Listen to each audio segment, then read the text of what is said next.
The check was for $15,000. She slid it across the white tablecloth like it was nothing. Like it settled something. Like a man who helped a stranger in the rain had a price, and she'd just found it. He looked at it. He looked at her. Then he reached into his wallet, pulled out a 20, set it on top of the $15,000, and walked out. She didn't move for a long time after the door closed, because in 15 years of running one of the largest logistics companies in Chicago, she had never once been wrong about a person, until now. What she didn't know yet, what none of them knew, was that the man who just walked out had a connection to her family that went back 30 years. To a garage, a friendship, a wrench left behind, and a debt that no check could ever cover. The rain started before dawn and never really stopped. Not the kind of rain that makes noise. Not the kind that drums on rooftops and gives you something to listen to. Just that gray, persistent drizzle that gets into your collar and stays there. The kind that doesn't care about you one way or the other. Damon Webb drove through it with the heat broken on his van. Again, he had a client on 87th Street who owed him $400 from November. He had a landlord on the phone every third day about the garage space on Halstead. He had a box of 3-inch hex bolts rattling around in the passenger seat, because the parts store on Cottage Grove had been out of the right size for 2 weeks and he'd finally given up and was driving 40 minutes to the Home Depot near the highway just to get what he needed. He was 30 years old. He felt 60. The van smelled like motor oil and cold coffee, and something he couldn't identify that had probably been living under the seat since August. The defroster worked on one setting, which was barely. The windshield wipers made a sound like an argument every time they crossed the glass. Damon turned up the radio. Old school gospel station. His grandmother's station. He didn't even like gospel that much anymore, but it was the only thing that made the drive feel shorter. He thought about the Hargrove fleet contract. He'd been thinking about it since Thursday when the call came. 6 vehicles. Commercial maintenance. A full-year agreement that would have paid his rent, covered his parts inventory, and maybe let him hire one more person by summer. The kind of contract that changes the math. The kind of math that changes everything else. Gone. They gave it to somebody else. The contact at Hargrove said there had been a complaint. Said a previous client had raised concerns about Damon's professionalism. Said these things happen, and they hoped to work with him in the future. He knew who made the call. He didn't have proof, but he knew. The same way you know when a transmission is about to go, not because you can see it, but because you've felt enough of them that your hands know before your head does. Roy Briggs. Damon had underbid Roy on 3 contracts in the last 8 months. Roy had more equipment, more staff, a nicer website, and a habit of winning jobs by cutting corners on parts that clients never thought to check. Damon had thought to check. He'd even flagged it to one of the building managers at a property Roy serviced. Apparently that information had traveled. He pulled into the Home Depot lot and sat in the van for a second. Just a second. He wasn't the type to sit long. Sitting long meant thinking long, and thinking long meant running the numbers again. And he'd run them enough times this week to know they didn't change no matter how many times he added them up. He got out. The rain came sideways for a moment, decided against it, and settled back into that same gray drizzle. He pulled his jacket tighter and grabbed a cart from the rack outside. The lot was mostly empty. Weekday morning. The kind of hour where the only people in a hardware store are contractors, retirees, and people who have insomnia and a project they started 6 months ago and haven't finished. Damon moved through the store quickly. He knew where everything was. He always knew where everything was. FAMU mechanical engineering for 2 years had given him exactly 2 things he still used: how to read a load diagram, and where they kept the fasteners in any hardware store from Chicago to Atlanta. He got the hex bolts. He got a replacement serpentine belt he'd been putting off buying. He got a tube of thread-locking compound and a pack of cable ties, because you always needed cable ties. He was heading back toward the exit when he went through the outdoor lumber section, just to cut through to the contractor checkout. Faster that way. He knew the layout. That's when he saw the old man. He almost didn't stop. Almost. The man was parked in the far corner of the lot. Not the contractor bays, not the accessible spots, not even close to the front. Just out there in the corner where people park when they don't want their door hit. The truck was a late 90s F-150. Red faded down to the color of old brick, rust eating around the wheel wells like something living. The tailgate was down. The man was standing behind it with his hands under a cast-iron engine block. Not a rebuilt one, an original cast-iron. The kind they don't make anymore because they weigh 300 pounds and nobody wants to deal with them. He was trying to lift it alone. He was 70-something, maybe 74. Had that look men get when they've spent 50 years working with their hands, weathered and thick across the shoulders, built for labor, but carrying the weight of years now too. Gray at the temples, work boots with cracked leather, a Carhartt jacket that had seen better decades. He had his teeth together, his boots planted, his whole body tensed. He lifted. The block moved maybe 2 inches off the truck bed, maybe. Then he let it down, grabbed the side of the tailgate, stood there breathing. The rain came down on his shoulders. Nobody stopped. A woman in an SUV rolled past, eyes on her phone at the light. A contractor in a white pickup slowed, glanced over, kept moving. A man in a Patagonia vest walked out of the store entrance 50 feet away and looked at his keys and didn't look up. Damon stood there for 3 seconds. 3 full seconds of actually deciding. Because he was tired, and his knees hurt from yesterday's job, and he had to be at a diagnostic by 11:30. And the last thing he needed was to spend 20 minutes helping a stranger in the rain when his whole week was already a slow disaster. 3 seconds. Then he left his cart by the door and walked over. "Hey," he said. The old man's head came up fast. Not embarrassed. Suspicious. The kind of look that has lived through enough to know when it's being approached and to ask why first. "I got it," the man said, voice like gravel. Like he'd been saying those 3 words his whole life and meant them every time. "I know you do," Damon said. He stepped up to the truck without waiting for permission. But that block's cast iron and the bed's slick. 2 sets of hands is just faster. The man looked at him, looked at the block, looked back, and something happened in the architecture of his face, just a slight softening around the jaw. Not warmth, not gratitude, just the recognition of a practical truth. "Arthur," the man said. "Damon." They crouched. The metal was cold through Damon's jacket sleeves. Cold and immediate and real in a way that very few things had felt this week. "On 3, Damon said. "Legs, not back." "You," Arthur grunted. Which was yes. 1, 2, 3. The weight was significant. His left boot slid a half-inch on the wet asphalt. He caught it, pressed through his heels. The block came up, scraped the edge of the tailgate with a sound like metal deciding something. They pushed. It went in, settled in the truck bed with a sound like a period at the end of a very long sentence. Damon shook out his hands, stepped back. Arthur leaned against the side of the truck and breathed for a moment. Then he reached into the cab and came back with a steel thermos. He unscrewed the cup, poured, held it out. Damon took it. The coffee was black and hot and slightly burnt and exactly what his body needed. They stood in the drizzle. 2 men with wet jackets and nothing in common and the particular quiet that comes after physical effort. "Heavy," Damon said. 1967 Ford 390 FE block. Arthur said it like that, explained everything. Barn outside Kankakee. Man was going to scrap it. "You're rebuilding it?" "Keeps my hands from being useless." Arthur took the cup back, poured himself a measure. "They get useless when they're empty." Damon nodded. He understood that. He understood it the way you understand something you've never put into words, but feel in the tendons of your hands at the end of a long day. "What do you do?" Arthur asked. Not small talk. The man didn't seem to do small talk. It was the direct, interested question of someone who actually wanted to know. "Mechanic. Independent. South Side." Arthur looked at him with more attention suddenly. "Shop or mobile?" "Shop space on Halsted. Lease runs out in March if I can't cover the increase." He didn't know why he said that last part. He didn't usually volunteer that. "Fleet work?" "Trying to grow into it. Just lost a contract I thought I had." He kept his voice flat. Matter of fact. Someone made a phone call they didn't need to make. Arthur looked out at the parking lot for a moment. People think the way to get ahead is to pull down what's above them, he said.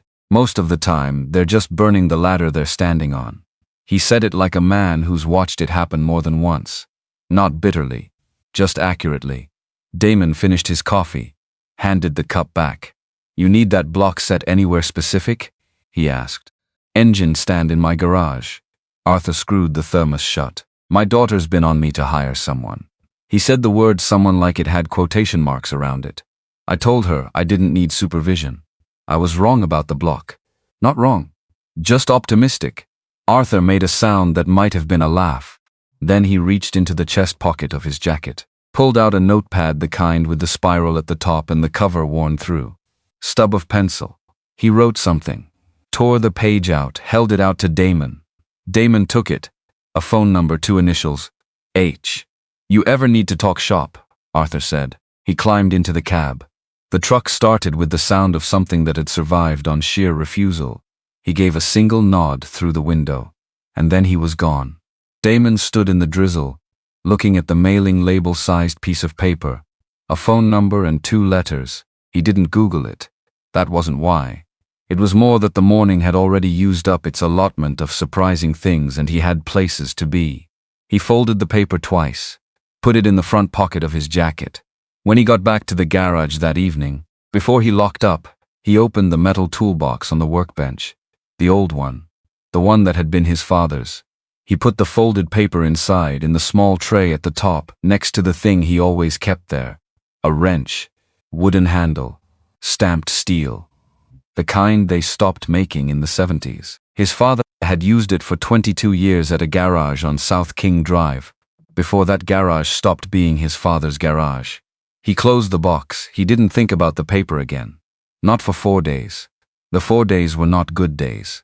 The leak in the garage roof that he'd been managing with a bucket since October decided to become a bigger problem on Wednesday when the temperature dropped and the water expanded and the patched section of ceiling gave way on a corner near the second lift. Not catastrophic, but enough.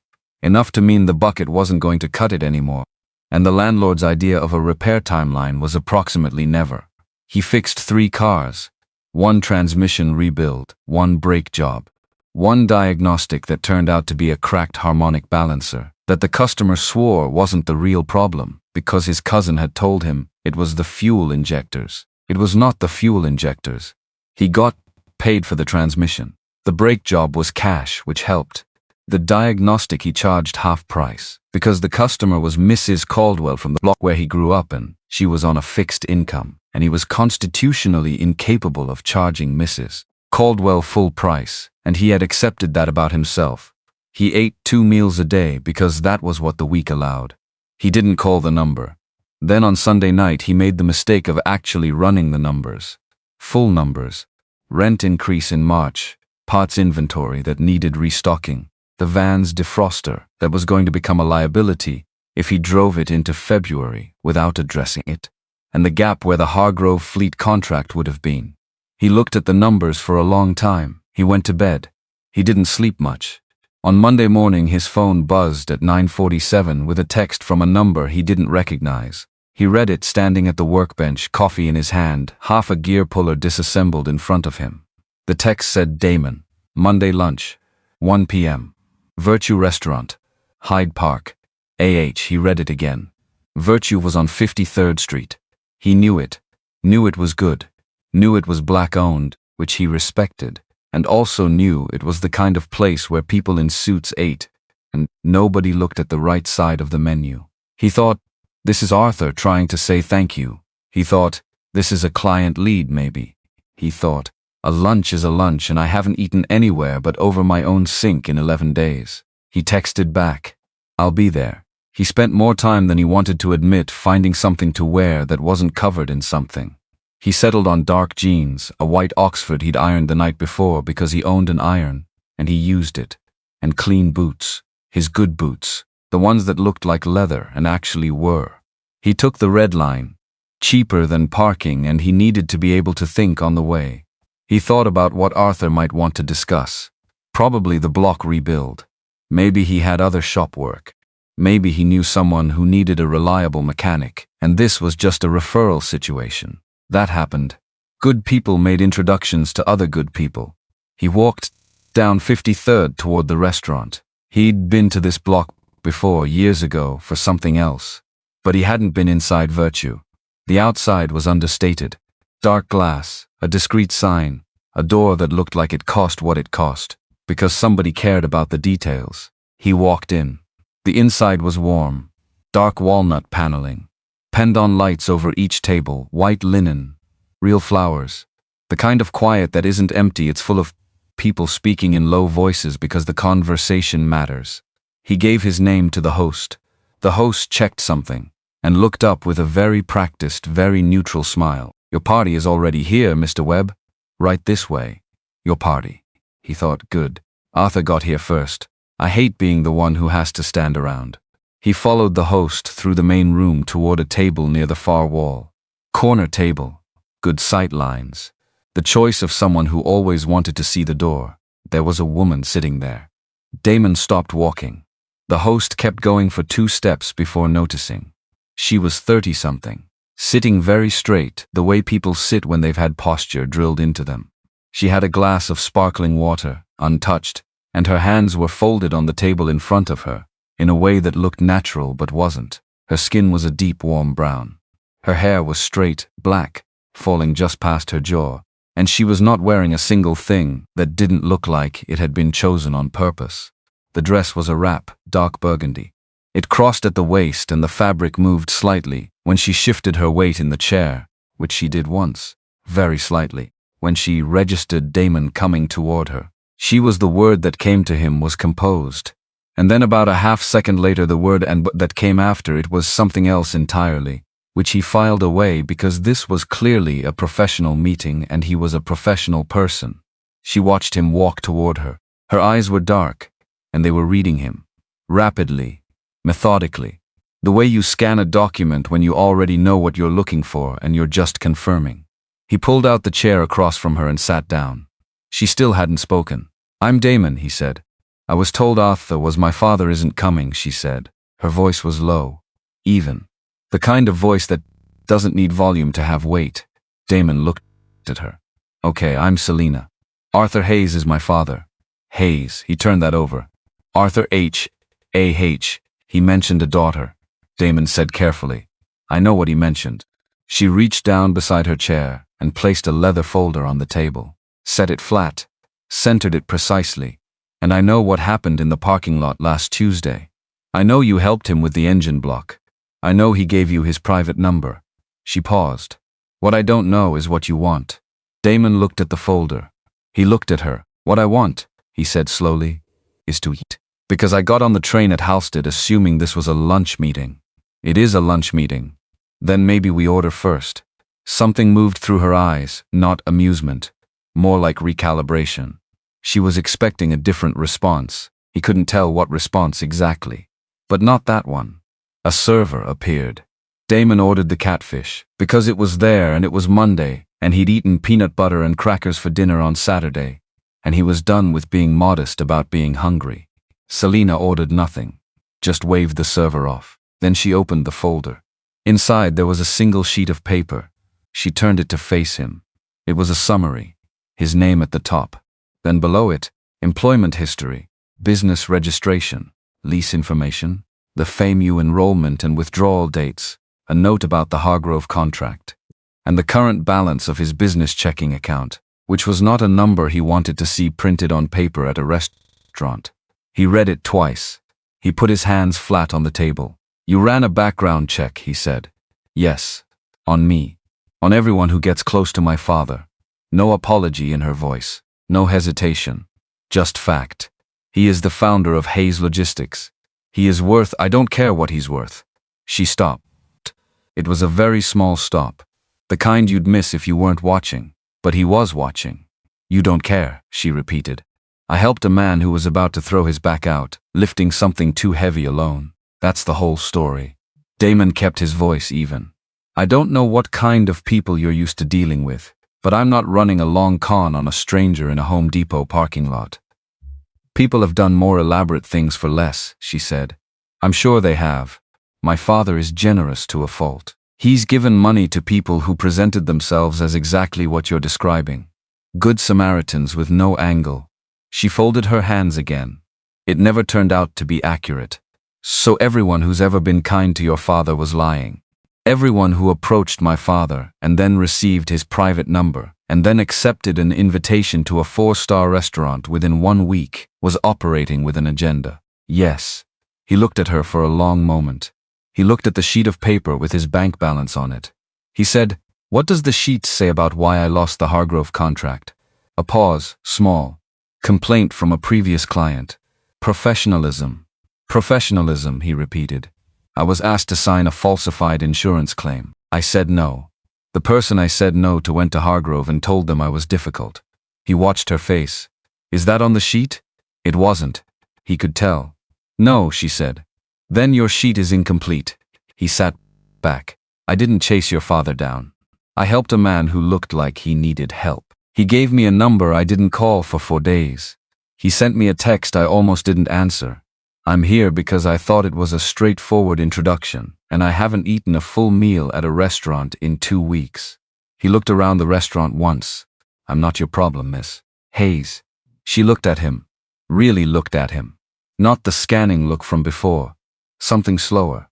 The server came back with his food. Damon thanked the server by name because he'd introduced himself when he came over. Selena watched that too.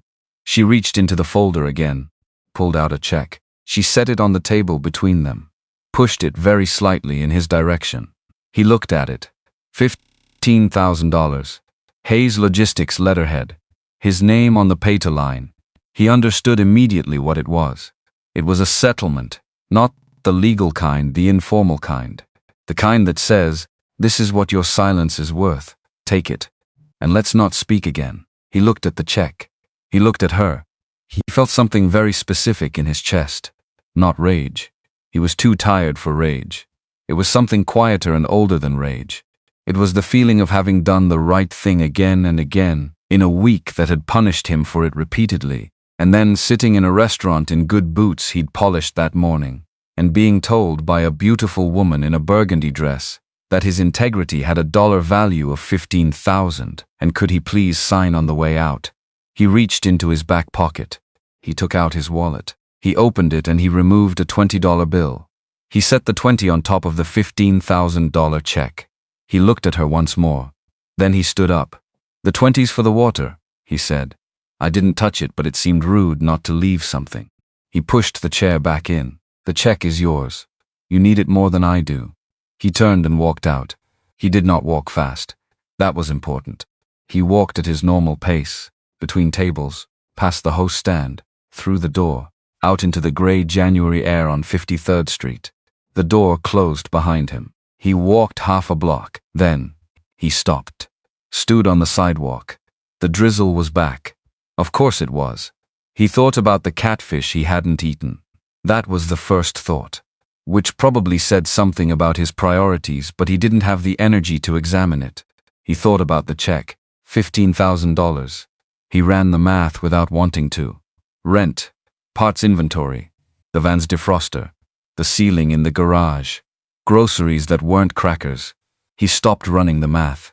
He started walking toward the train. The thing was, and this was the part he couldn't explain to anyone, couldn't have explained to the woman in the burgundy dress, couldn't have explained to himself in a way that made practical sense. The thing was that taking that check would have meant she was right. Not just about him specifically. About everything. About the kind of world she'd built for herself, where every kindness has a price, and every turn has an angle, and the only safe response to a man helping your father in a parking lot is to figure out how much it costs to make him go away. He wasn't going to help her be right about that, even if it cost him the catfish. He took the red line back to Halstead. He changed into his work clothes. He spent the afternoon under a 9 F250 with a bad U-joint, which was not a bad way to spend an afternoon because it required all of his attention, and attention was the one resource he had in surplus. He didn't think about Selena Hayes. He didn't think about the check.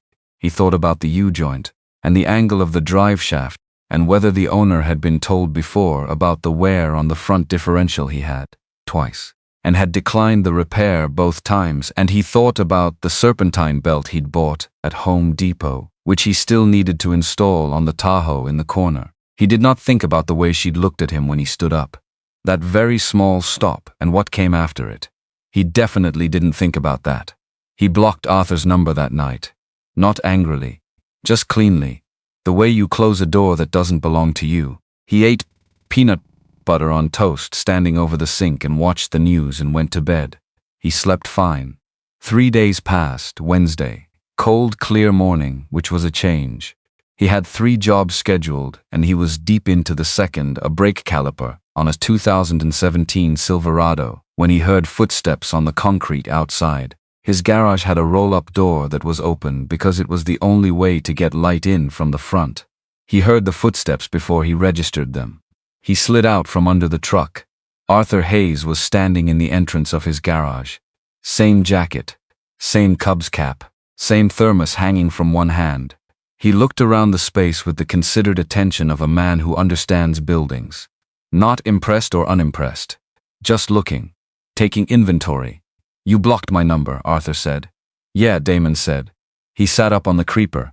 "I figured that was the cleaner option." "Cleaner? Your daughter made her position pretty clear. I didn't think more contact was going to help anyone." Arthur walked in. He didn't ask. He just walked in the way men do when they've built enough things in their lives that they consider any workspace a kind of shared territory. He looked at the Silverado, looked at the tools laid out on the mat, looked at the workbench along the back wall. He pulled a stool from under the bench and sat on it. "She told me what she did," he said. He set the thermos on the bench. "The check." Damon didn't say anything. "You left your $20 on it." "I didn't want to stiff the server." Arthur made the sound again. "The maybe law." "She's not wrong to be careful," he said. The way he said it carefully, precisely, it wasn't a defense exactly. It was something more complicated. 4 years ago, after her mother passed, I went through a period where I wasn't careful enough. I trusted a man I shouldn't have trusted. She told me, Damon said, or started to. I lost some money. Arthur unscrewed the thermos, poured, set the second cup on the workbench near Damon. The amount doesn't matter. What matters is that Selena was there when it happened. She was 28. She'd just taken over as CEO. She was dealing with the company and her mother being gone, and then she had to watch her father. He stopped. She had to watch me not be the man she thought I was. For a while, Damon picked up the coffee cup. The thermos was the same one from the parking lot. Same coffee, probably. Definitely the same kind of burnt. "That's not an excuse for what she did," Arthur said. "I'm not here to make excuses." "Then why are you here?" Arthur looked at him, he said. 4417 South King Drive. Damon went very still. "What about it?" he said. It came out quieter than he meant it to. "I bought that property in September," Arthur said. "I've been planning to convert it. Trade training center. Automotive focus." He paused. "I need someone to run the build-out and set up the shop program." Damon was quiet for a moment. "Why are you telling me this?" "Because I want to offer you the job, Arthur." He said it carefully. "That's the address of my father's garage." "I know. He ran that shop for 22 years. Lost it in '94. "I know that too." The concrete floor of Damon's garage was very quiet. Somewhere outside on Halsted a truck went by. A dog barked twice and stopped. "How long have you known about my father?" Damon asked. Arthur picked up his coffee. "A while." "That's not an answer." "No," Arthur said. "It isn't." He looked at the workbench, the way men look at something when they're deciding how much to say. "We can talk about that. But not tonight. Tonight I wanted to tell you about the property. And I wanted to tell you that my daughter has something she'd like to say to you. I know you don't need it." Arthur stood. He picked up the thermos. "But she does." He put the thermos under his arm. He looked at Damon one more time. The same look from the parking lot. Direct. Measuring. Satisfied with whatever it found. "I'll be in touch," he said. He walked out. Damon heard the F-150 start up outside, that same coughing, refusing to die sound, and pull away. He sat on the creeper in the middle of his garage floor for a long time. 4417 South King Drive. He knew that address the way you know a hymn you learned, before you were old enough to understand the words. He knew it in his feet. He knew it the way he knew the weight of the wrench in the toolbox on the bench behind him. His father had swept that floor every night before closing, had changed oil under cars in that exact building for 22 years, had taught Damon to read a torque spec and set a timing mark and feel with his palm the temperature differential on a cooling system that was running wrong, had lost that space the year Damon was 7 quietly, without explanation, and had never worked in a shop of his own again. Damon got up. He went to the metal toolbox, opened the small tray at the top. The folded paper with the phone number was still there, next to the wrench. He picked up the wrench, held it for a moment, set it back down. He thought about 4417 South King Drive. He thought about Arthur Hayes sitting on a stool in his garage and saying, "I know," like those 2 words cost him something. He thought about Selena in the burgundy wrap dress, and the way her hands were folded on the table, and the check she'd pushed across to him, and the very small stop she'd made when he said, "I don't care what he's worth." He pulled out his phone. He looked at the blocked number. He unblocked it. He didn't call. He just unblocked it. Then he closed the toolbox. He went back to the Silverado. He put in the caliper. He worked until dark, which was what he did, which was what he knew how to do. Outside the rain had stopped. For the first time all week. It didn't mean anything. Weather didn't mean anything. But the air smelled different, cleaner. The way air smells in January, when the temperature drops just enough to scrub everything out and leave it sharp and cold and very clear. Damon finished the caliper, rolled out from under the truck, sat up. He looked at the toolbox. He thought about the address.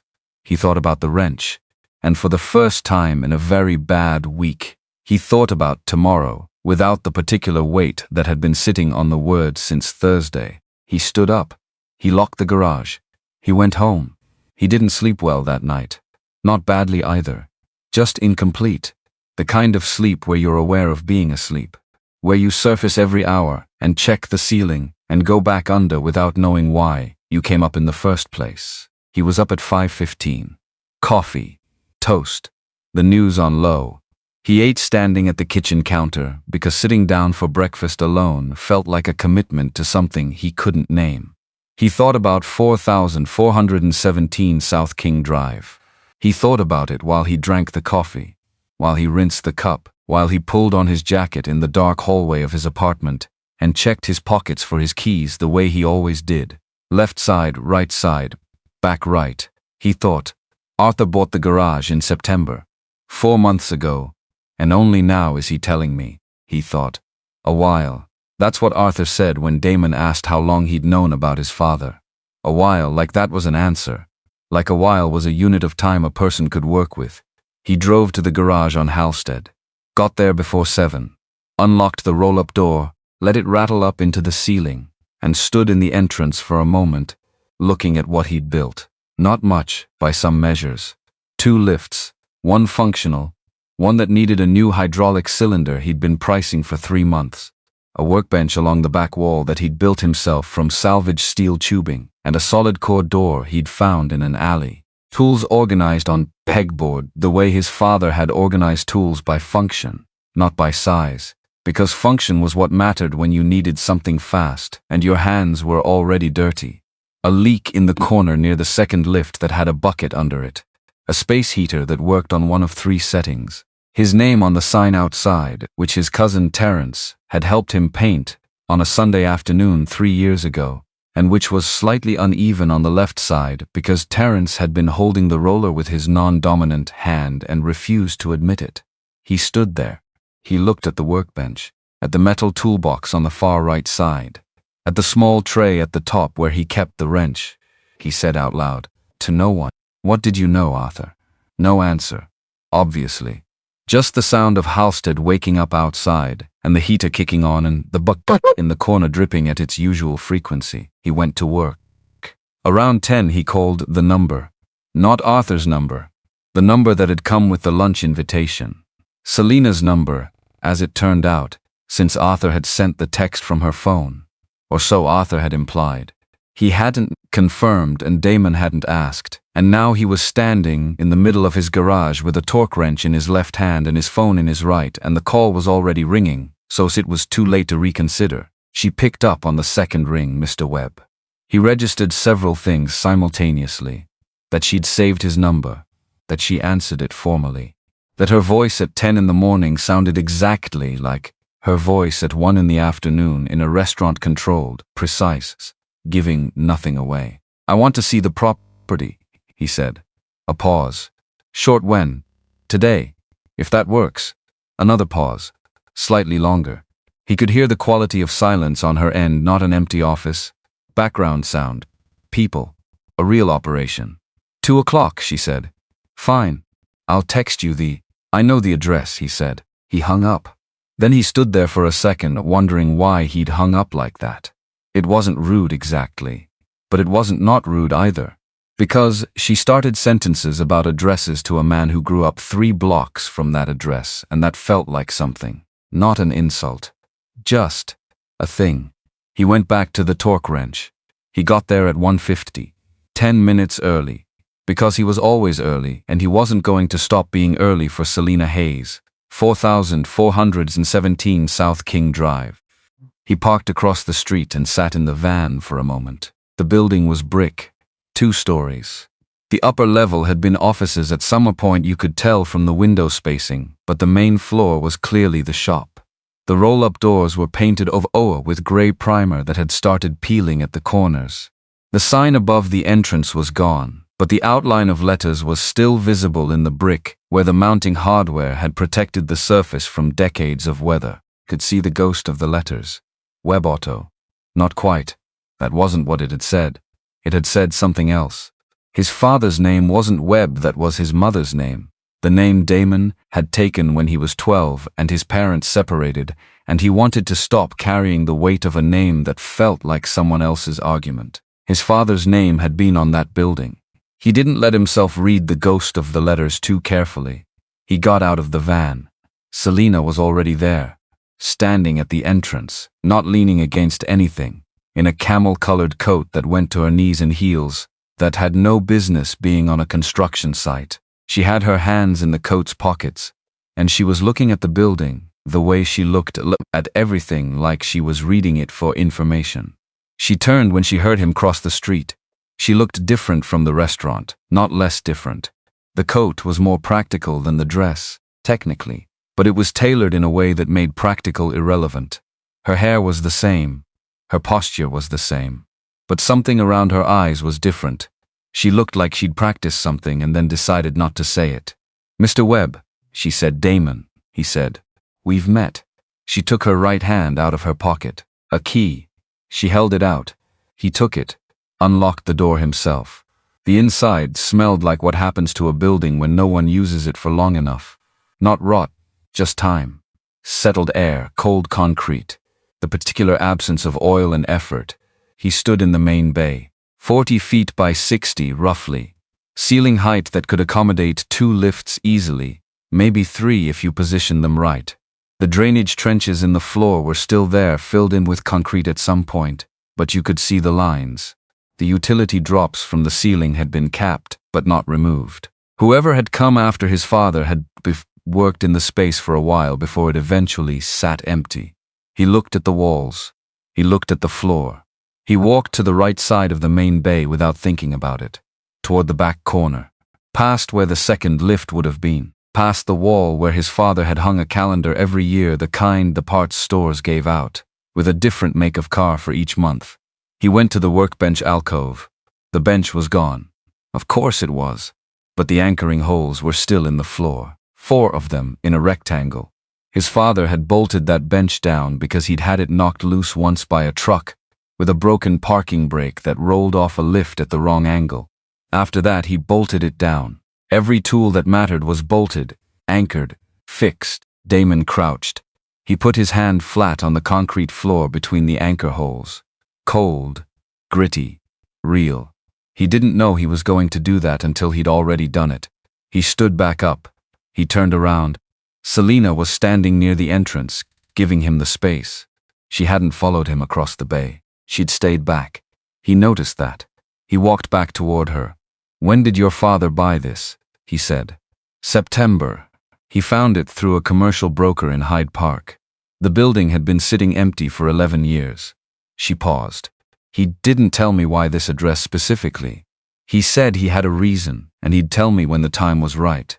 She looked at the floor. I've stopped asking when the time is right. With him it's always when he decides. What did he tell you about me? She looked up. That you helped him in a parking lot. That you were a mechanic. That you didn't ask who he was. She paused.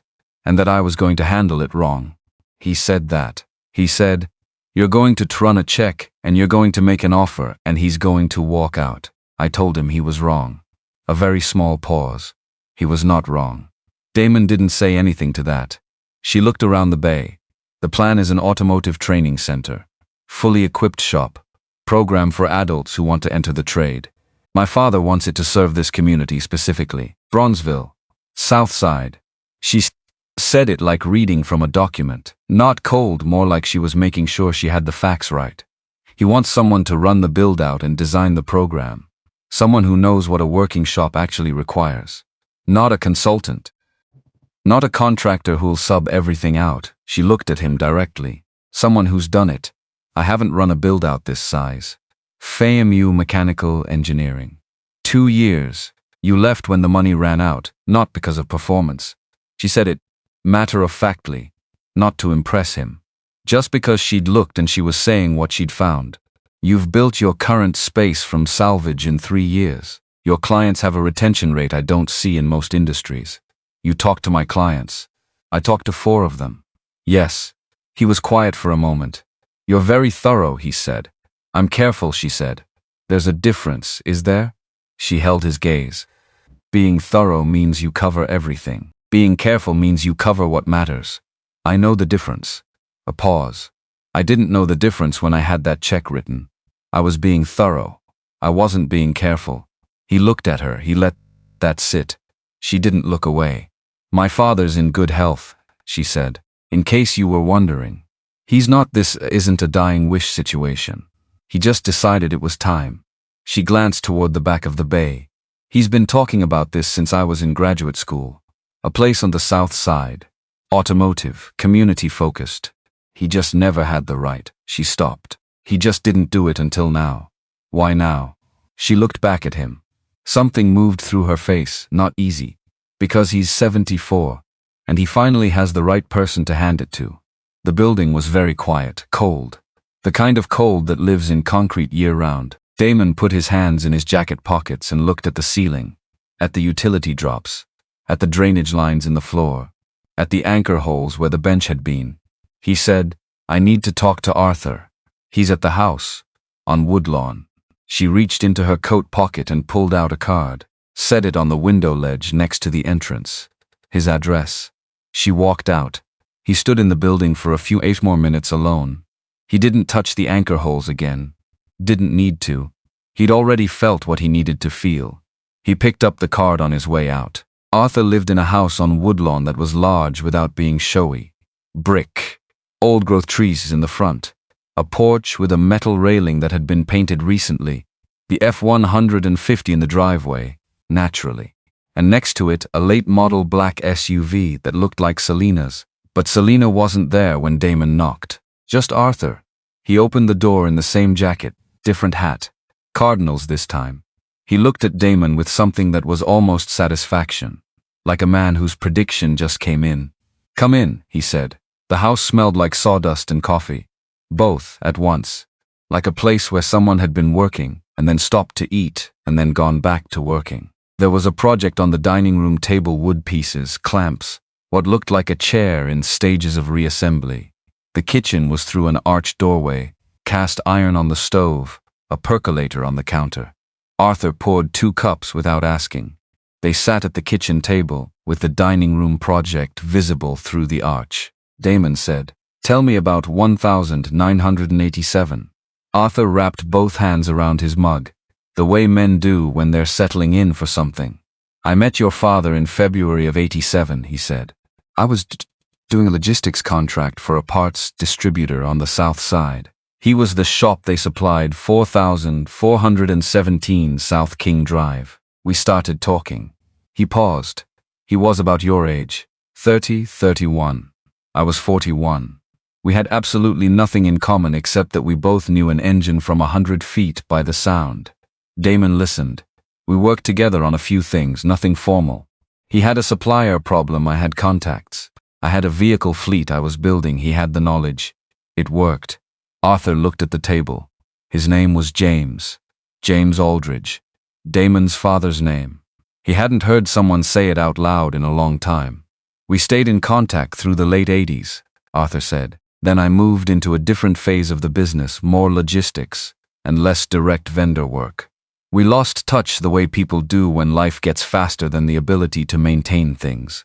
He drank his coffee. I didn't know what happened to the shop until 2019, when I was looking at Southside commercial properties and saw the address and thought that's James's building. I ran it back. Saw what happened in '94. He looked at Damon directly. I started looking for James. Damon was quiet. He passed in 2011, he said. I know. I found that out in 2019. And I found out he had a son. Arthur set down the mug. I found out about FAMU. About the garage on Halstead. I looked at what you were doing. He paused. I waited. You waited 3 years. I wanted to see who you were, not just what you were doing. He looked at Damon evenly. A piece of paper tells you the facts. A man in a parking lot tells you the truth. Damon sat with that. The wrench, he said. Arthur stood up. He went to the hallway near the front door. Came back with something. He set it on the kitchen table between them. It was a wrench. Wooden handle. Stamped steel. Exactly like the one in Damon's toolbox, same era, same type. Slightly different wear pattern on the handle. Damon's hands went very still. Your father left it at the shop, Arthur said. Not in '94, earlier. '89. He lent it to me for a job and I forgot to return it. And by the time I remembered, he'd already gotten a replacement and said, keep it. He looked at the wrench on the table. I've had it for 34 years. I forgot I had it until I found the address in 2019 and went looking in a box I hadn't opened since we moved. Damon looked at the wrench, at the handle. The wear on the top edge where a thumb sits when you're talking something. He picked it up. It felt wrong in the right way. Same weight as his, different wear. Another man's hand in it for 30 years, then nobody's hand, then his. He set it back down. He told me about the wrench you had, Arthur said quietly. The one he left at the shop in '94. He said he forgot to take it when they cleared out. Said it bothered him. He paused. Not much. Just enough to mention it. Damon didn't trust his voice for a second. He took a breath. The wrench is in my toolbox, he said. I've had it since I was 17. My mother gave it to me after he died. He didn't take much when he lost the shop. That was one of the things he took. Arthur nodded slowly, like a man who'd suspected something and now had confirmation. He took the one that mattered, Arthur said. They sat in the kitchen for a while after that, not talking constantly, the way men sometimes don't need to. Arthur refilled the coffee. They talked about the build-out, the scope, the timeline. What a functioning automotive training center actually needed as opposed to what people who'd never worked in one assumed it needed. Arthur knew more than Damon expected. He asked the right questions. He pushed back on 2 of Damon's initial estimates and was right both times. Around 6 o'clock, Damon heard the front door, Selena. She came into the kitchen and stopped when she saw them both at the table. Coats gone. Mugs. Empty plate where Arthur had made sandwiches at some point, without Damon fully registering when that happened. She looked at the scene. Something crossed her face that wasn't quite readable. Don't stop on my account, she said. We're done for tonight, Arthur said. He looked at Damon. You'll come back Thursday. We'll walk the property again with the contractor. It wasn't a question. Thursday, Damon said. He stood, picked up his jacket, looked at the wrench on the table. Arthur picked it up and held it out. Damon took it, held it for a moment, set it in his jacket pocket. He nodded at Arthur. He looked at Selena on his way to the door. She was watching him with an expression that had all the precision of the restaurant table and none of the coldness, like she was reading something and finding it harder to read than expected. He said, "Good night." She said, "Good night, Damon." First time she'd used his name. He noticed. He walked to his van in the dark and sat in it for a minute before starting it. The wrench was in his jacket pocket. He could feel the weight of it against his ribs. 2 wrenches. Same era. Same type. One left behind in a shop that got taken. One borrowed and forgotten and held for 30 years by a man who was looking for the right moment to put it back where it belonged. He started the van. He drove home through Bronzeville in the dark and didn't turn on the radio. The next 3 weeks were work, real work, the kind that takes over the shape of your days. The build-out on South King Drive moved faster than he'd expected, partly because Arthur had already secured the permits quietly, efficiently, through channels Damon didn't ask too many questions about, and partly because the crew Arthur hired turned out to be good, not just skilled, invested. 3 of them were from the neighborhood. One had worked on this block before, years ago, doing a commercial renovation 2 doors down. He recognized the building. He knew what it had been. That mattered more than Damon expected. Work that means something moves differently. He was on site every day by 7, sometimes earlier. He'd upgraded the timeline Arthur's original architect had drawn up, because the architect had never worked in a functioning automotive bay and had placed the diagnostic equipment drop in a location that would have required every vehicle to do a 12-point turn to reach it. Damon moved it 9 feet to the left. Problem solved. The architect was mildly irritated. The crew was immediately happier. He spent his evenings at the Halstead garage, keeping his own work going. He couldn't afford to lose existing clients while building something new, so he split. Mornings and afternoons at King Drive, evenings at Halstead. He was tired all the time. It was the right kind of tired. Selena showed up on the second Friday. He'd half expected it. Arthur had mentioned she'd want to see the progress. But he hadn't expected her at 7:45 in the morning, in the middle of a concrete pour for the drainage trench reinforcement, in a pair of well-fitted dark trousers and a structured jacket and heels that she navigated across the rough floor with a precision that was frankly impressive and also mildly infuriating, because how was that even practical? She had a coffee in each hand. She held one out to Damon. He took it without breaking stride on the conversation he was having with the concrete crew foreman. She didn't interrupt. She stood back. She looked at what they were doing. He finished with the foreman and turned to her. "You're early," he said. "I'm always early," she said. "Me too." A pause. She looked at the drainage trench. "You moved the layout from the original plan. Original plan didn't account for how traffic flows in a working bay. You need clear lines from the bay door to the lift to the diagnostic station. No cross-traffic." She looked at where the trench was, where it would have been. "That's 9 feet, she said. "Closer to 11. She looked at him. "You knew that without measuring. I grew up in a shop." She absorbed that. Not dismissively. Actually absorbed it. She walked the perimeter of the main bay. He watched her do it. She moved like someone who spent most of her life in boardrooms but hadn't forgotten how to read a physical space. She noted the utility drops, the ceiling height, the access door to the secondary bay. She came back. "The secondary bay," she said. "Arthur's plan has it as storage. I changed it to a second training bay. You can run 2 cohorts simultaneously. Doubles the program capacity without adding footprint." He paused. "If that's what he wants." "It is," she said. "He just didn't know to ask for it." She looked at him for a moment. "How did you know what he wanted?" she said. It wasn't an accusation. It was a real question. "Because he's not building a storage room," Damon said. "He's building something that lasts. Storage rooms don't last. Training spaces do." She was quiet. She looked at the floor, at the anchor point markers he'd chalked for the lift placements. She said, "He told you about my mother." "Not a question." "Some," Damon said. "And about Roy Briggs." He looked at her. She was looking at the floor. Her jaw was set in a way he was starting to recognize the way she held herself when she was talking about something that cost her. "He didn't have to," she said. "Tell you. He could have just made the introduction and left it at that." She looked up. "He wanted you to understand me. He wanted me to understand the situation," Damon said carefully. "It's the same thing." She said it without self-pity. Just flat. Like stating a measurement. He didn't argue with that. She was quiet for a moment. "Roy Briggs is out," she said. "He's been out for 3 months." She said it the way you say something you've been carrying and finally set down, just to see what it sounds like in the air. "I've been tracking him.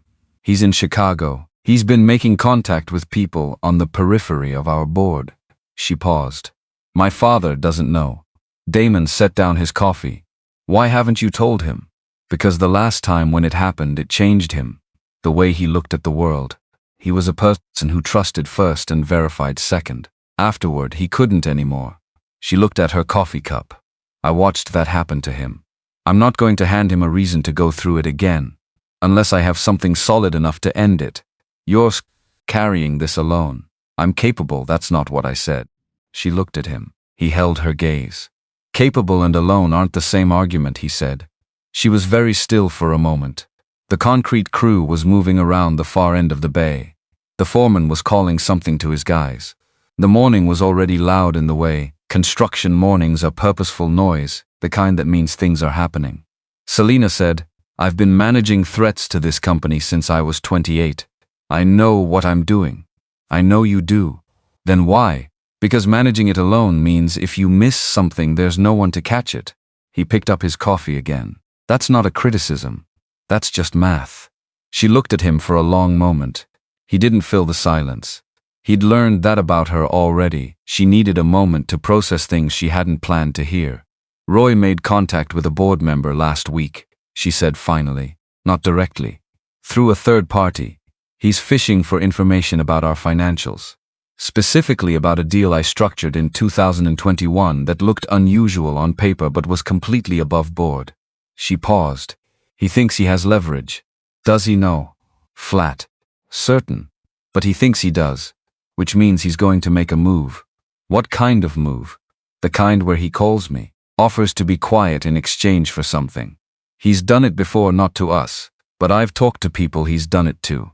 She looked at the building around them. He's going to try to use my father's company to fund his next chapter, and I'm not going to let that happen.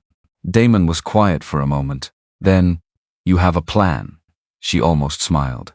Not quite. I always have a plan, she said. He looked at her. He said, then let me know what I can do. She looked back at him, and something happened in the space between them that was quieter than anything they'd said. Not warmth exactly. More like recognition. The kind that happens when two people who have both been carrying things alone for a long time realize they're in the same room. She said, I'll let you know. She left at 9:30. The heels on the rough concrete all the way to the door, without a single misstep. He watched her go. Then he went back to the concrete foreman. He had a training bay to build. That evening he stayed late at King Drive after the crew left. He'd been doing that, staying an hour after everyone else to walk the space, check the day's work, think through the next day's problems. He was standing in the secondary bay, the one he'd changed from storage, when his phone buzzed. A text from Selena. 3 words. Roy called me. He stared at the screen. He typed back, when? 20 minutes ago. He typed, are you okay? A pause longer than the others. Then he wants a meeting. He says he has something that would embarrass the company. He wants to talk before he decides what to do with it. Damon read that twice. He typed, what are you going to do? Another pause. Then what I always do. He looked at that for a moment.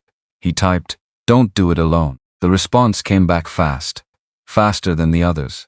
I'm not. He put the phone in his pocket. He stood in the secondary bay in the dark for a moment. The building around him felt different at night. Larger. The concrete and brick holding the cold differently than during the day. He walked back through to the main bay. He stood where the first lift was going to go. He thought about his father standing in this same space. Probably in this same spot. 37 years ago, maybe. 38. Working by the light from the bay doors, because the overhead had a bulb out, and bulbs cost money. He thought about Roy Briggs calling Selena. 20 minutes ago. Confident. Certain he had leverage over a woman who had spent 4 years building herself into someone with no leverageable edges. He almost felt sorry for Roy. Almost. He turned off the work lights. He walked out. Locked the door. Stood on South King Drive for a moment in the cold. The neighborhood around him was quiet in the way Bronzeville gets quiet on a weeknight, not empty, just turned inward. Lights in windows. Someone's music from a floor above a laundromat a block away. A couple walking a dog at the far end of the block. He looked up at the building. At the outline of the old letters in the brick above the door.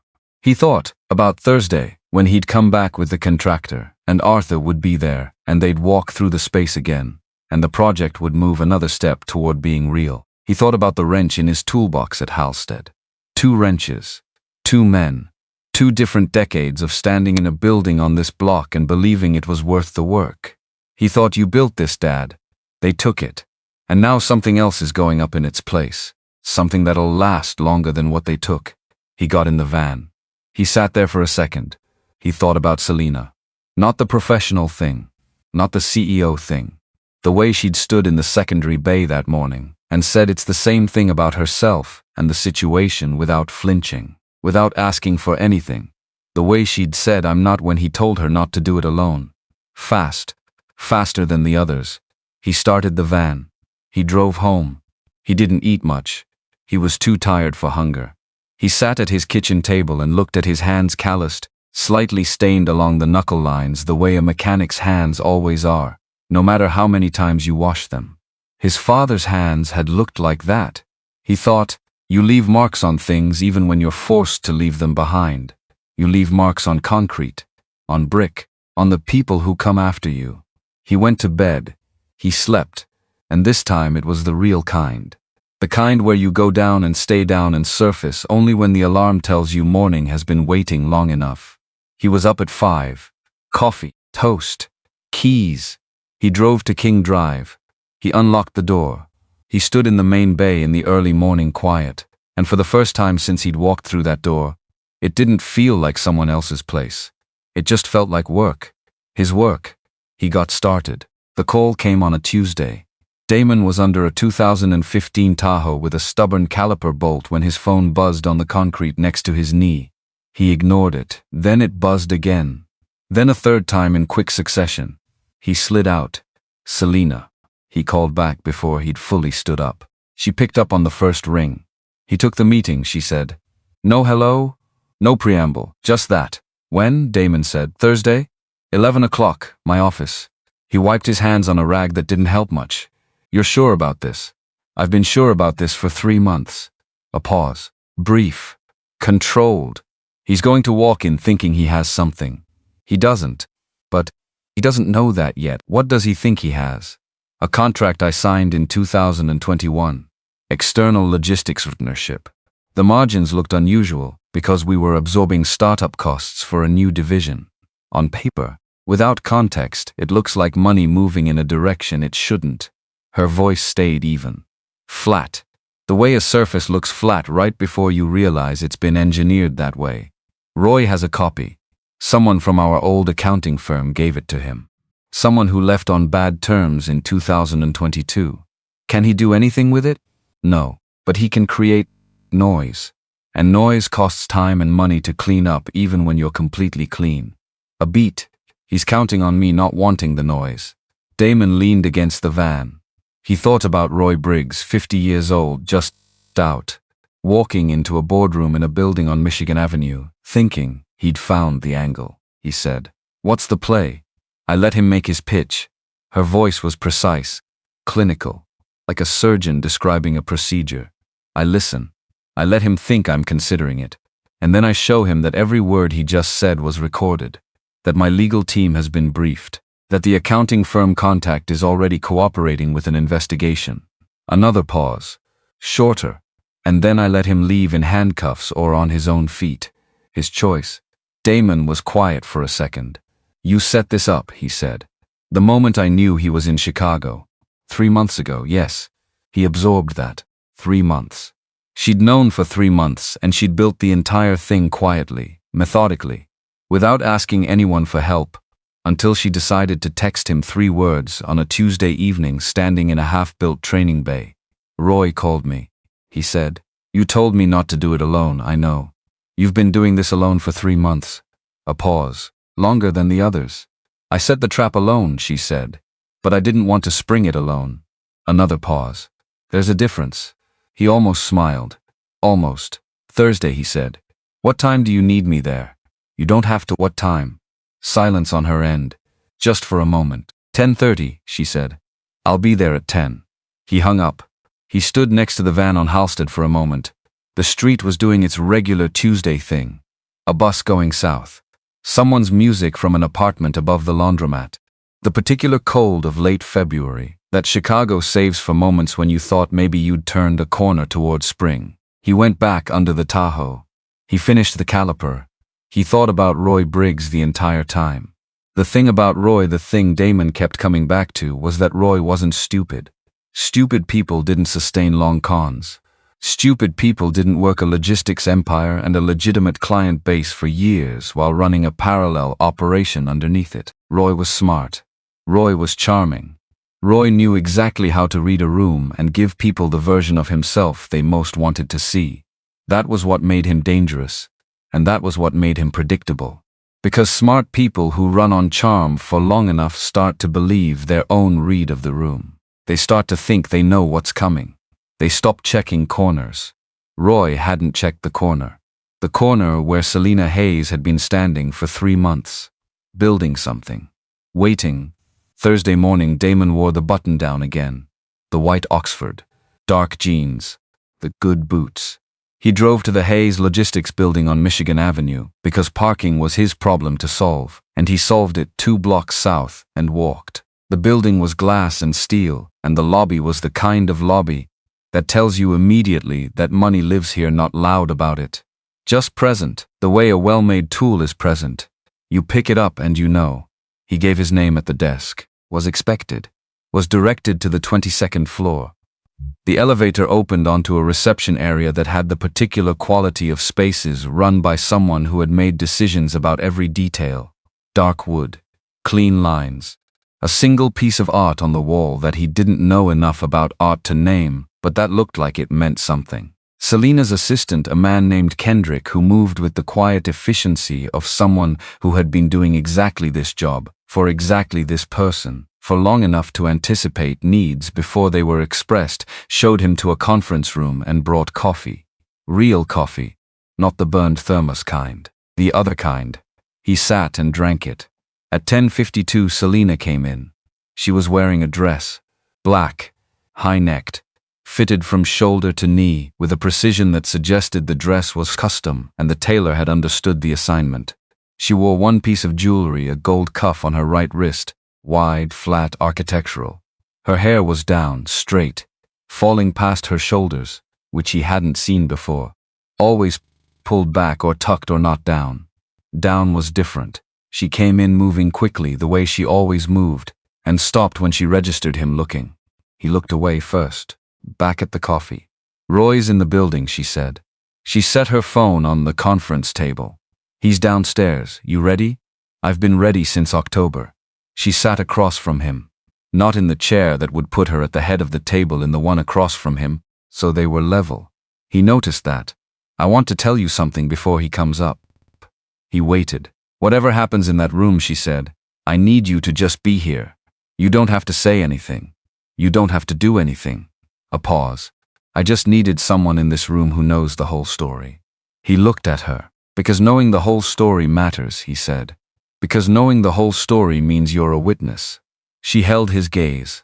Roy has a way of rewriting things after the fact, making himself the victim, making the other party the unreasonable one. Her hands were flat on the table. "Still, if there's someone here who knows everything, who's been here from the beginning, that's harder to do." Damon nodded. He said, "I'm not going anywhere." She looked at him for just a moment longer than was strictly necessary. Then Kendrick appeared in the doorway. "Mr. Briggs is here," he said. Selena said, "Give us 3 minutes." Kendrick nodded and disappeared. Selena looked at the table. She took one breath, the deliberate kind, the kind athletes take before something starts. She looked up. "Okay," she said. Roy Briggs walked in like a man who owns the floor he's standing on. That was the first thing. He was 50. He looked 50, the way some men do, not diminished by it, just settled. Solid across the shoulders. Gray at the temples that he wore like a feature. He had on a suit that cost money and shoes that cost more, and a smile that was doing a lot of work. He came into the conference room and registered Damon, and the smile did one small recalibration. So small you'd miss it. Damon didn't miss it. "Selena." Roy's voice was warm, practiced, the warmth of a man who'd learned warmth as a technique. "You look well, Mr. Briggs." She did not stand. "This is Damon Webb. He's the lead developer on our South Side project." Roy looked at Damon Webb. He offered a hand. Damon shook it, firm, brief. Didn't know this was a group meeting, Roy said, still smiling. He sat, across from Selena to Damon's right. He set a leather portfolio on the table. It's my meeting, Selena said. I set the terms. Roy spread his hands, the gesture of a man who is gracious about things he has no objection to. Of course. He looked at her, she looked at him. Neither of them blinked. Damon drank his coffee. I'll keep this simple, Roy said. He opened the portfolio. A single document. He slid it across the table towards Selena. The Lakeshore distribution contract. 2021. You know what it is. She didn't touch it. I know what it is, she said. Then you know how it reads. He leaned back. The posture of a man making space for the other party to process. Took me a while to get a copy. But I'm resourceful. He smiled. Genuine somehow. He actually enjoyed this. The margins are creative. And the receiving entity has a structure that raises questions. What kind of questions, Selena said. The kind that regulatory bodies like to ask. He kept his voice pleasant, reasonable, like they were discussing a catering arrangement. The kind that take a long time to answer, and cost a lot to answer, even when the answers are completely clean. He tilted his head. Which I'm sure yours are. They are. I believe you. He didn't. His eyes said he didn't. His voice said he did, which was the whole trick. But perception is expensive, especially for a company in growth mode. What do you want, Roy? He looked at her. He said a number, monthly, ongoing, into an account he provided on a separate sheet he slid across. Damon didn't react. He sat exactly as he'd been sitting, coffee in hand, expression neutral. He was not an actor and he wasn't trying to be one. He just was the thing Selena had asked him to be. A witness. Someone who knew the whole story and was present in the room while it happened. Selena looked at the number. She looked at Roy. She said, "You drove here from where?" Roy blinked. "Excuse me, you're staying where in Chicago?" "Hotel. Apartment." She said it like she was making conversation. "I'm at a hotel. Near the river." "How long have you been in Chicago?" "Selena, how long, Roy?" He reset, recalibrated. The smile came back. "About 3 months." 3 months. She nodded, like she was confirming something she already knew. "And in those 3 months, you made contact with a former employee of our accounting firm, a man named Dennis Okafor, who left on poor terms in 2022. He gave you that document." Roy's smile stayed, but it was working harder. "I'm not going to discuss my sources. You don't have to." She reached into the folder she'd brought and hadn't opened until this moment. She placed a document on the table. "Dennis Okafor gave a full statement to our legal team 11 days ago. He was approached by a third party on your behalf in November. He's cooperating with an investigation into the unauthorized disclosure of proprietary financial documents." She placed a second document on top of the first. "That's the recording of your phone call to me last Tuesday. Full transcript." Roy looked at the documents. He didn't touch them. "And that," she said, placing a third document, "is the letter from our legal team to yours which you've apparently retained, outlining the civil and criminal exposure this conversation has created." She folded her hands. "The Lakeshore contract is clean. Has always been clean. Our accounting is clean. There is nothing there. You paid for a copy of a document that does nothing except demonstrate that you were willing to commit extortion." The room was quiet. Roy looked at the documents. He looked at Selena. He looked at Damon, maybe looking for something there. Some angle, some indication that this was negotiable. And Damon looked back at him with the steady, neutral attention of a man who has sat under enough broken engines to know exactly when something is past the point of repair. Roy looked back at Selena. The smile was still there. It had lost the warmth. What was left was just the shape of it. The outline of a technique without the technique inside, he said. "You set me up." "You set yourself up," she said. "I just made sure there was someone to watch." He leaned forward. And for just a second, the charm dropped entirely and something harder came through. The thing underneath. "My father," she said, and her voice went very quiet, "is not part of this conversation. He is not leverage. He is not a vulnerability. He is not something you get to put in a sentence right now." She held his gaze. "Don't." Roy closed his mouth. He sat back. He looked at the table. Damon watched the thing that happened in Roy Briggs's face in those next few seconds. It was not a small thing. It was the particular collapse of a structure that has been load-bearing for so long that the man inside it has forgotten it was built. The charm, the confidence, the practiced warmth, the absolute certainty that he was the smartest reader of the room. All of it, going. Not dramatically, not with noise, just going. What was left was 50 years old and tired and smaller than the suit. Selena said, "You can leave on your own, or you can wait for the two gentlemen Kendrick is currently holding in the lobby to come up." A pause. One is our security director. One is a detective from Chicago PD who has been briefed on this meeting. She looked at him evenly. "Your choice, Roy." He looked at the table. He stood up. He left the portfolio. He walked to the door. Stopped. Turned back once, a reflex maybe. The instinct to have a last word. A parting move. Something to reclaim some piece of the room. He looked at Selena. She looked at him. He didn't say anything. He left. The door closed. Damon set down his coffee. He looked at Selena. She was looking at the space where Roy had been sitting. Her hands were still flat on the table, both of them. "Perfectly still," he said. "You okay?" She exhaled. Very slowly. Like someone releasing the pressure on something they'd been holding compressed for a long time. "Yeah," she said. She didn't move yet. He didn't push.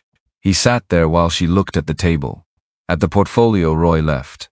At the documents she'd placed with such precision that now just sat there, the pieces of the thing she'd built over 3 months. She said, "I've been running that conversation in my head since October. Every version. Everything he could say. Every angle." She looked up. "It was shorter than I expected." "They always are," he said. She looked at him. "You sound like you've done this before."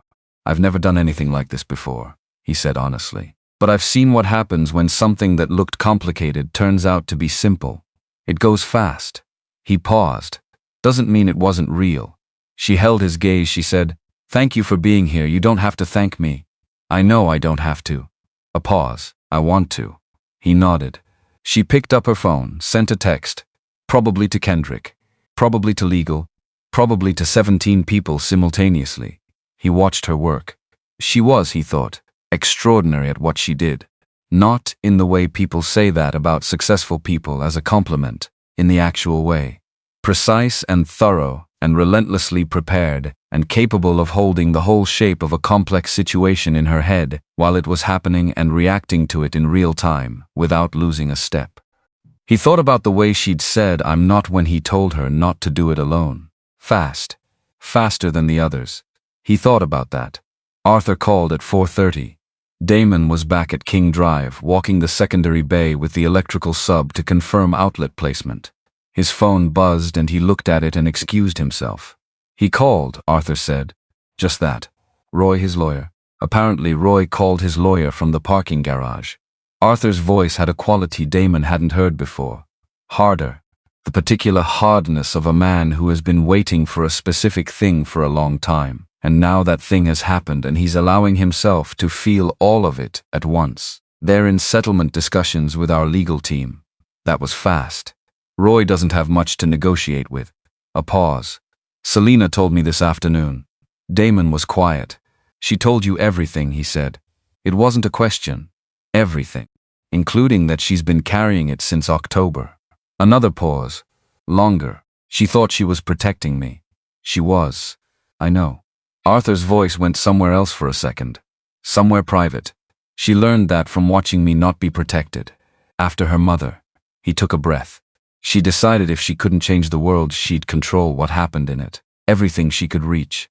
"That's exhausting." "Yes," Arthur said. "It is, a beat." "She said you were in the room," Arthur said. "She asked me to be." "I know why she asked." His voice changed again. Quieter. "Did you know before today what she'd built to trap him?" "She told me the broad outline," Damon said. "Not the details." "But you were there." "Yeah." "Good. Simple. Firm." The word landed like a hand on a shoulder. "That's good, Damon." He hung up not long after. Damon stood in the secondary bay for a moment. The electrical sub was waiting patiently by the far wall, clipboard in hand, in the way of a professional who understands that conversations happen and work waits. "Sorry," Damon said. "No problem." The sub pointed at the wall. So the outlet cluster here. Move it 18 inches left, Damon said. You need clearance from the diagnostic cart path. 18? 18, the sub made a note. They kept working. He stayed late again that evening. Not unusual, but later than usual. The crew had been gone for 2 hours when he finished his walkthrough and stood in the main bay in the dark. The space was taking shape, really taking shape now. The structural work was done. The drainage was in. The utility drops were in the right places, all 11 feet of reconfiguration worth of right places. The lift pads were poured and cured. Next week the equipment would start coming in, the actual equipment, the lifts and the diagnostic stations, and the tool storage systems he'd spec'd out over 3 weeks of research and memory, and a lot of conversations with people who'd trained others in working shops. He stood in the dark and looked at what was there, and he thought about what would be here in 6 months. People. Young people. Or maybe not young people of various ages who had decided they wanted to learn something real, wanted to use their hands, wanted to walk into a space and be taught by someone who knew, and leave at the end of the day with knowledge that couldn't be taken. The kind of knowledge you carry in your hands, in your body, that no one can repo. He thought about his father, James Aldridge, who had stood in this space for 22 years and lost it, and never fully got it back. Who had taught a 7-year-old boy to listen to an engine, the way you listen to a person for what it's telling you, not what you want to hear. Who had given Damon the wrench not on purpose. Just left it behind in the rush of being forced out, and never mentioned it again, because some losses are too specific to talk about. He thought about Arthur, 41 years old in 1987, standing in this bay talking shop with a man he'd just met, keeping a borrowed wrench for 34 years, buying a building and waiting, looking for the right person, and taking his time about knowing what right looked like. He thought about Selena building a trap for 3 months, carrying it alone, texting him 3 words on a Tuesday, asking him to be in the room, not because she needed him to do anything, but because she needed someone there who knew. Because knowing the whole story means you're a witness, and witness mattered. He turned off the lights. He walked to the entrance. He stood for a second with his hand on the door. He thought, this is the place. This is the actual place. Not a metaphor, not a symbol. The physical building on the physical block where the physical work happened, and where the physical equipment is going to go, and where people are going to come and learn things that last. He locked the door. He stood on South King Drive. Cold evening. Late February. The sky the particular purple-gray of Chicago winter at 7 o'clock, when the light has been gone long enough that you stop expecting it back until morning. His phone buzzed. Selena, a text. Just, are you still at King Drive? He typed, just locked up. She typed, I'm 2 blocks north. I was visiting Miss Pearl about the opening event catering. He looked at the screen. He typed, 2 blocks is not that far. She typed, I know. He stood there. He typed, I'll wait. He leaned against the building. He looked at the ghost of the letters above the door. In this light, this purple-gray winter evening light, they were barely visible. You'd have to know they were there. He knew they were there. He heard her before he saw her. Heels on sidewalk. A particular rhythm, quick, even deliberate. She came around the corner. She was in a long coat, dark red, belted. Her hair was still down from the morning. She had her hands in her pockets. She saw him against the wall and her pace didn't change. She came to a stop a few feet away. Looked at the building. How'd it look today? She said. Good. Really good. He looked at it with her. The equipment comes in next week. She nodded. How are you? He said. She turned to look at him. She was quiet for a moment. Strange, she said. Not bad. Just strange.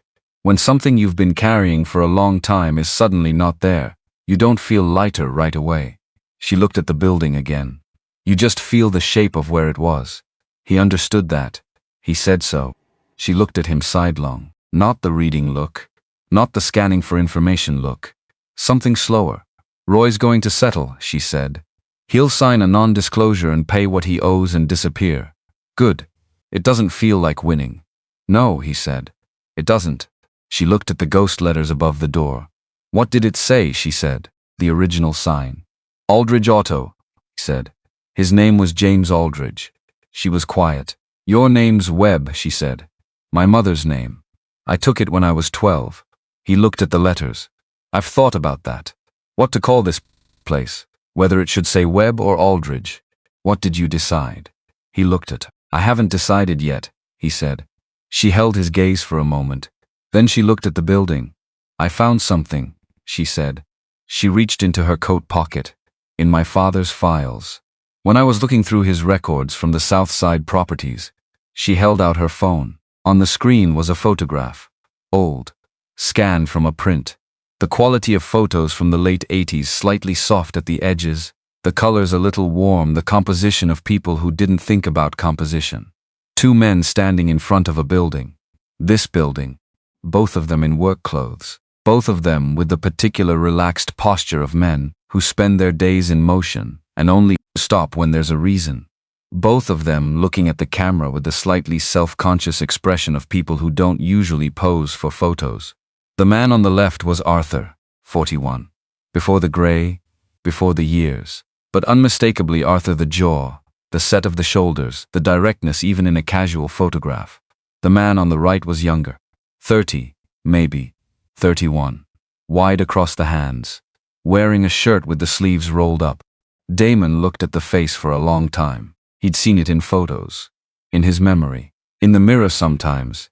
Catching something around the jaw or the brow that his mother always said was his father coming through. He was looking at his father, alive, young, standing in front of his building. He didn't say anything. He couldn't say anything. He looked at the photograph for a long time. Selena didn't speak. She stood next to him in the cold February evening and let him look. Finally he said, "When was this?" "February 1987. There's a date stamp on the back of the original." She paused.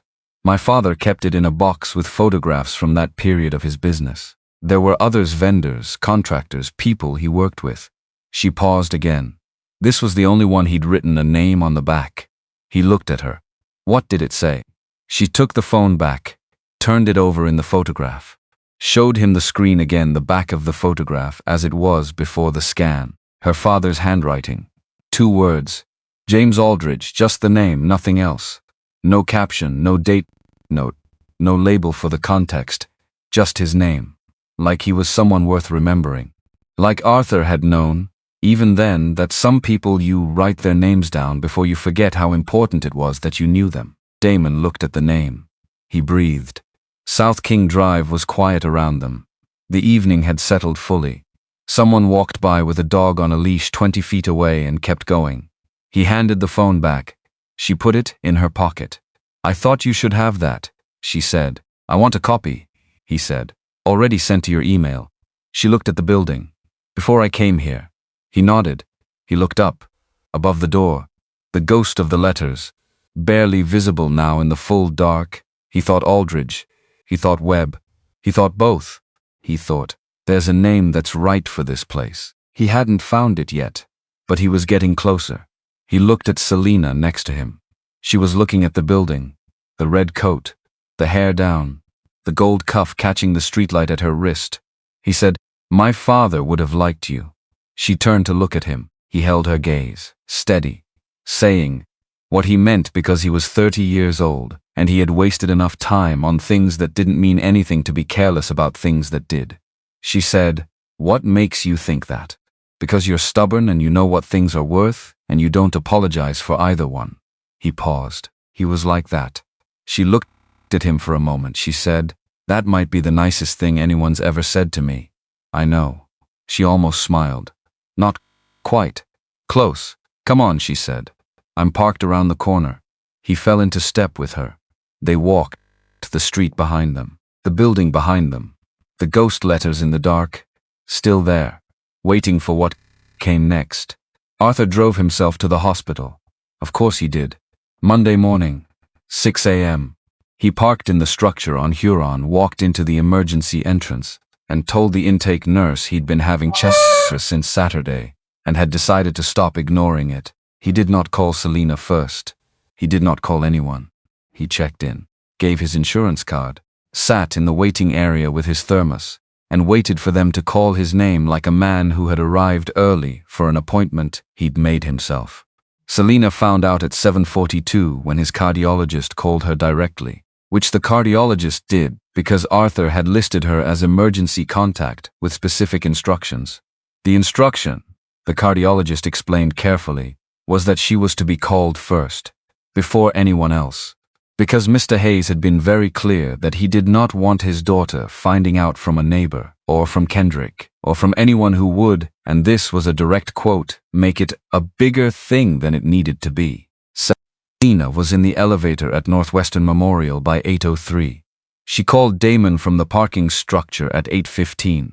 He was already on King Drive, walking the secondary bay with Gerald before the rest of the crew arrived. She said, "He's okay," before she said anything else. First word. Before his name. Before hello.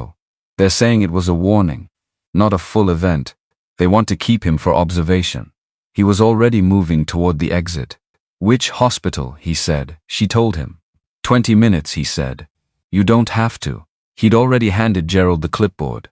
He told Gerald what needed watching that morning. The electrical sub was coming at 9 and had a history of measuring from the wrong wall. Gerald, who had heard everything in 27 years of Southside construction, looked at Damon's face and said he had it. No further discussion required. Damon drove to Northwestern. He found Selena on the 4th floor, outside the cardiac unit, in the chair closest to the window. Coat still on. Hands in her lap, looking at the middle distance the way people look when they are holding something together by concentration alone, and they know it, and they are not going to stop. She looked up when she heard him, and something happened in her face. The specific thing that happens when you have been alone with something heavy for an hour, and someone you trust walks through the door. Not relief exactly, the loosening of something. Just slightly. Just enough. He sat down next to her. Not across, next to. "What did they say?" he said. "Stress-induced angina. His heart is structurally sound. The blockage is minor. Manageable." She said it the way she recited information when she was keeping herself together with precision, each word exact, no extras. "He's been having episodes since December. He didn't tell me. December. Flat. Just the word. He knew for 2 months and said nothing." Damon was quiet for a moment. "He didn't want to be managed," he said. She turned to look at him. "That's not. He watched you manage everything for 4 years," Damon said. "Not unkindly. Just straight. He loves you for it, and he didn't want to be another thing on your list." Her jaw set, the way it did when she was processing something she hadn't expected to hear and was deciding what to do with it. "That's not how family works," she said. "No," he said, "it's not. But it's how proud people work." A pause. "He'll hear that better from you than from me.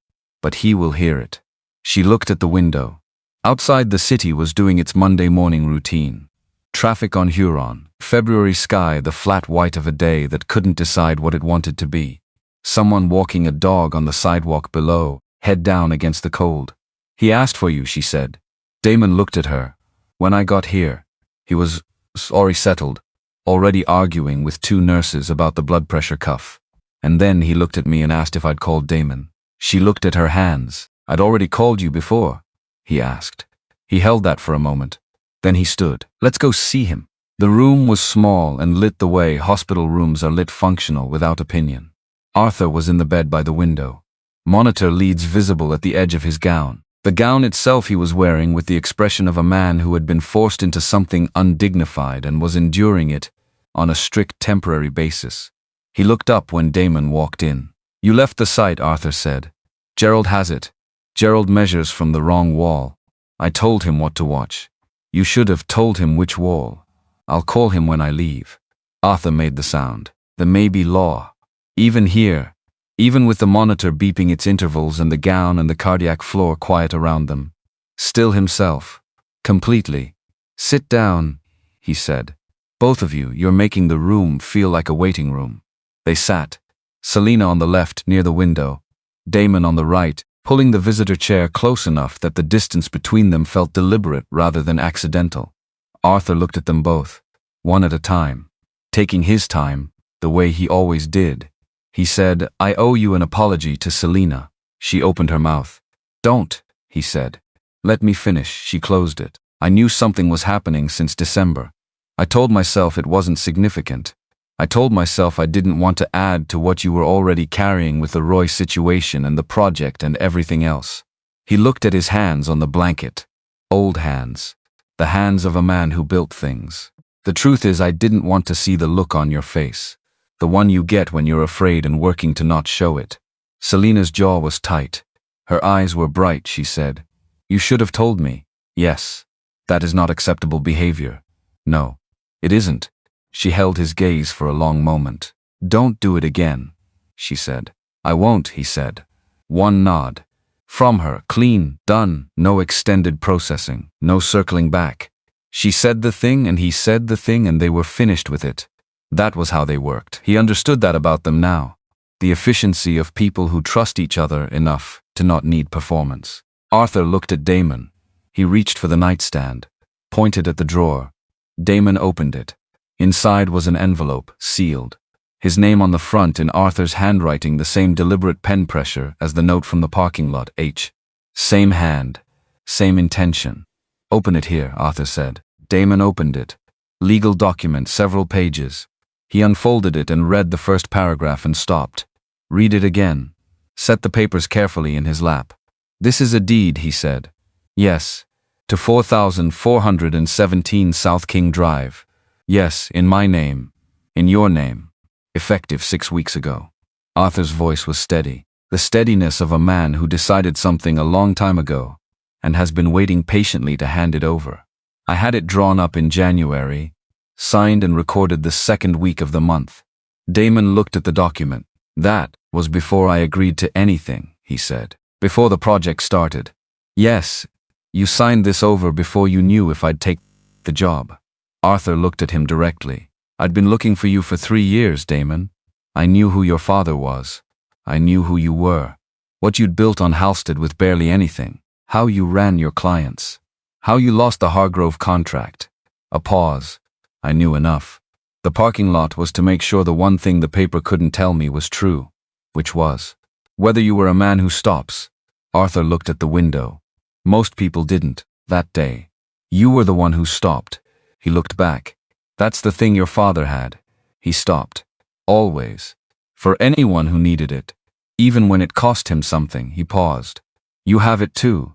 I needed to see it with my own eyes before I put your name on that document. But I already knew it was going to be your name." Damon looked at the deed, at the property description, his name in the transferee line, the notary stamp, the recording information. Real. Complete. He turned to the common name field. Aldridge Webb Auto Training Center. 4417 South King Drive. Both names. His father first, he said. "You put Aldridge first." "That's the right order," Arthur said. Simply, like stating a measurement. Damon looked at the name for a long time. He thought about the anchor holes in the floor, the drainage lines his crew had reinforced, the ghost of letters above the door, the nail in the back wall that had been there since his father put it there. He thought about the wrench in his jacket pocket, the one he'd been carrying since he was 17. He said, "The wrench you returned to me. The one you borrowed in 1989. Yes, you kept it 34 years. I forgot I had it. Then when I found the building again in 2019, I went through a box I hadn't opened since we moved, and there it was." Arthur looked at his hands. "It had been sitting in a box for 30 years, and your father's name was in my head again. So I found out what happened to him. And then I found out about you. And you waited 3 years. I waited until I had the right thing to offer, and until I'd done what I needed to do to get the property clean and permitted and ready." He paused. "And until I'd figured out how to meet you without it feeling like a transaction." Selena made a quiet sound from her chair by the window. Not quite a laugh. More like the sound of recognizing something she'd wondered about finally being confirmed. Damon looked at her. She said he staged the parking lot. "The block was real," Arthur said. "I needed it." "But the location," Damon said. A pause from Arthur. Small. The pause of a man who is technically accurate when he says the block was real and is not going to elaborate further. "The Home Depot on that end of the south side," Arthur said, "is the one closest to your garage on Halstead." "Silence, Dad," Selena said. I needed the block, Arthur repeated. Damon looked at him. Arthur looked back with the complete composure of a 74-year-old man who's been playing a longer game than anyone else in the room and is entirely at peace with it. Damon said, "You could have just called me. You would have come to a meeting with a stranger who said he knew your father and wanted to give you a building," Arthur said. "And you would have walked out before I finished the sentence." He held Damon's gaze. "I needed you to know who I was before you knew what I had. And I needed to know who you were when you had no idea who I was." A beat. That required a parking lot. Damon sat with that. The logic of it was so patient. The kind of patience that belongs to people who've been around long enough to understand that the right approach to a thing matters as much as the thing itself, maybe more. He thought about the 3 seconds in the parking lot. 3 full seconds of deciding. Tired knees. A schedule to keep, rain on his collar. He thought, what if he hadn't stopped? He let the thought go before it finished. He looked at the deed. He folded it carefully, put it back in the envelope. Put the envelope in the interior pocket of his jacket against his chest. He looked at Arthur. He said, "The wrench." Arthur understood. He always understood. "In the toolbox," Arthur said. "Bring it when you come Thursday." "I'll bring it Friday. Opening week." "Not Thursday?" "Thursday the equipment calibration runs. I need both hands." He paused. "Friday I'll have a minute." Arthur nodded, satisfied. The expression of a man whose arrangements are proceeding on schedule. A nurse came in, checked the monitor, adjusted something. Said the doctor would be by at 11. Left. Arthur said, "Call Gerald." I said I'd call when I leave. Call now. He's already at the site. There are rules about phone calls in cardiac. There are no such rules. I've read the materials. Damon looked at him. Arthur looked back. Selena looked at the ceiling. Damon stepped into the hallway, called Gerald.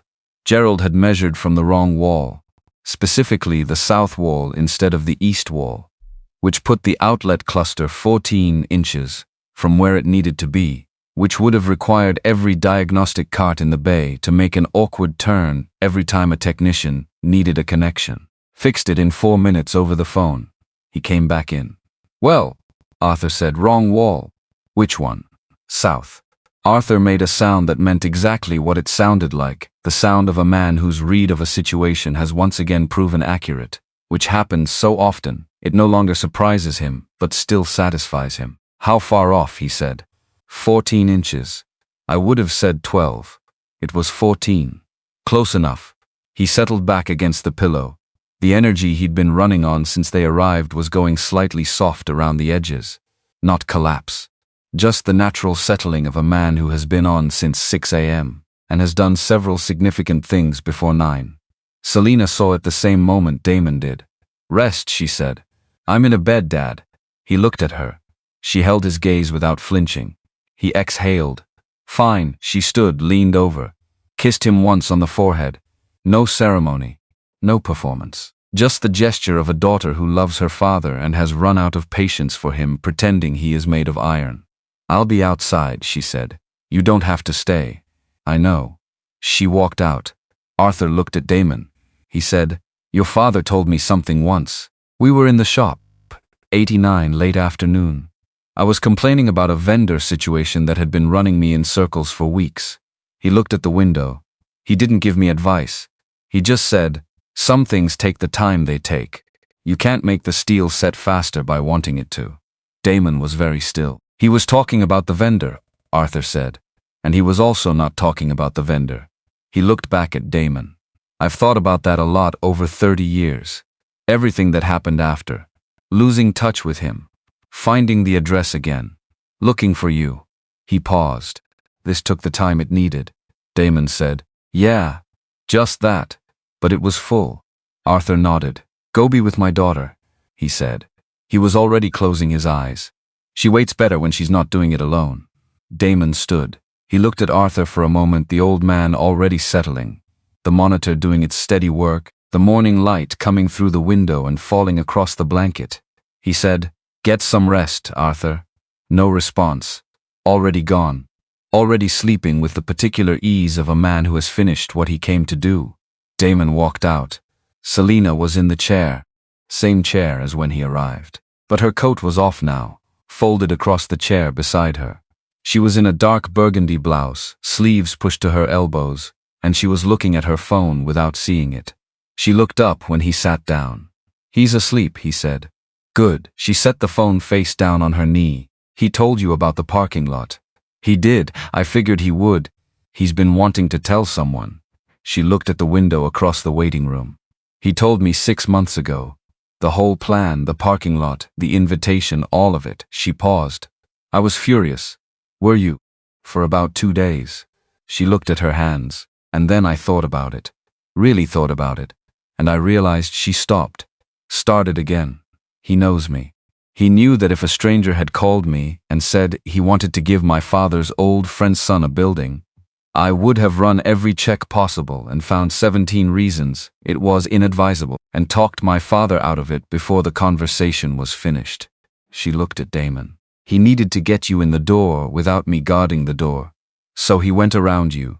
He went around me." She almost smiled, which I respect enormously and will never tell him. Damon said, "He did the same thing with me. Went around the part of me that would have said no. The part that doesn't take things from strangers. The part that's been doing everything alone, long enough that help starts to look like a setup." She was quiet for a moment. She said, "We're the same, actually. You and I." He looked at her. "Same damage," she said. "Matter of fact. Not self-pitying, just accurate. Different shape. You don't take help because you learned that help comes with conditions. I don't take help because I learned that trusting the wrong person costs everything." She paused. "We both ended up in the same place. Doing it alone. Calling it strength, isn't it?" "Partly." She looked at the window again. "But only partly." The waiting room moved around them. A family across the room speaking low. The sound of the hallway. Someone's TV in the corner. Volume down to almost nothing. He said, "The deed says Aldridge Webb." She turned. "He put it in the common name field," Damon said. "I didn't ask him to. He just put it." She absorbed that. "Aldridge first," she said. "Yes." She was quiet for a moment. "That's his handwriting," she said. "I saw the original when he had it drawn up. I didn't read that field carefully." She looked at her hands. "He didn't tell me what he put there. He said the attorneys needed something for the description. He absolutely did not need to put those specific words." She looked at the window. "He put what he decided was true." "Yeah," she said the name quietly. "Aldridge Webb." Saying it out loud the way you say something when you want to hear what it sounds like. Testing the weight of it. She said, "It's right." He nodded. They sat. The snow started sometime around 10.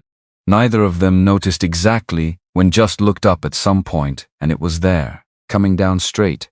February. Snow that had made up its mind. Each flake unhurried. The window across the waiting room framing it like something deliberate. She said, without looking away from the window, "I owe you something." He waited. "An honest accounting," she said, "of what actually happened." She turned from the window to look at him. "I ran your background check before my father told me anything about the parking lot. The morning after he mentioned your name at dinner, before the invitation went out." He looked at her. "I knew who you were when you walked into Virtue," she said. "Not what kind of person you were, but who. The facts of you. FAMU, Halstead, the Hargrove contract." She paused and I almost canceled the meeting. "Why?"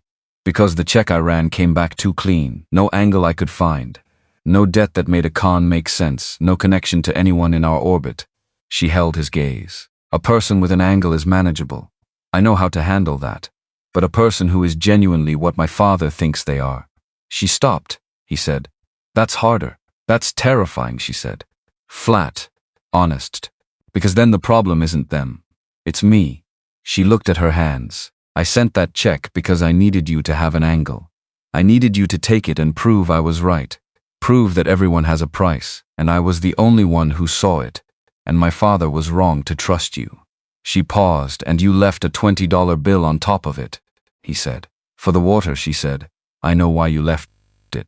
She looked at him. "And I sat in that restaurant for 20 minutes after you walked out, and I couldn't move.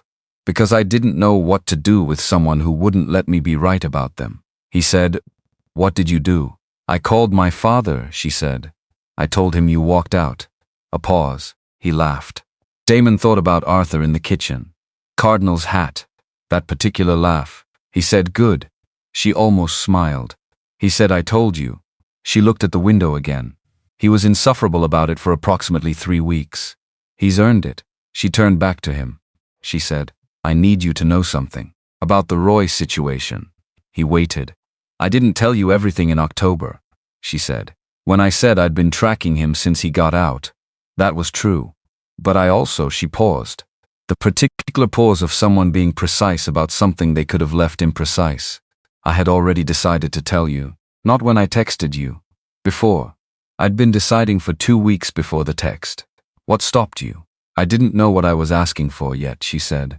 "I knew I wanted someone in the room who knew the whole story. Someone who wouldn't flinch. I just didn't." She stopped. Started again, more careful. "I hadn't admitted to myself yet what it meant. That you were the person I wanted there." He was quiet. She looked at him steadily. "I'm telling you now because he's in that room and he almost didn't make it to the opening, and I am done with waiting until I know exactly what something means before I say it." She kept his gaze. "I'm not good at this. I want you to know that going in. I manage things. I over-prepare. I have contingency plans for my contingency plans. And I still somehow get blindsided by anything emotional because I've spent 4 years keeping emotion out of the decision-making process," he said. "I know, I'm telling you anyway. I know that, too." She looked at him. He said, "I'm not asking you to be different than you are."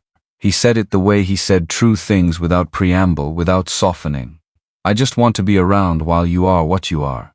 She held his gaze for a long moment. She said, "Okay." Not a small word. Not this time. He held it.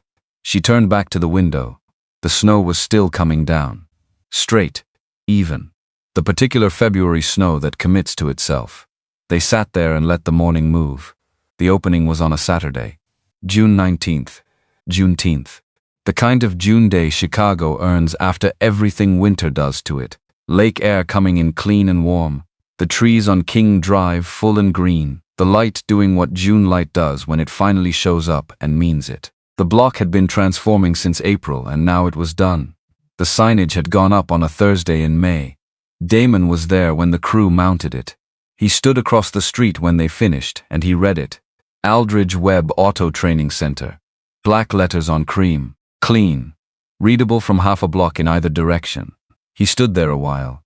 Gerald happened to be driving by. Slowed. Rolled the window down. Looked at the sign, looked at Damon. Said, without stopping, "That's a good sign, man." Drove away.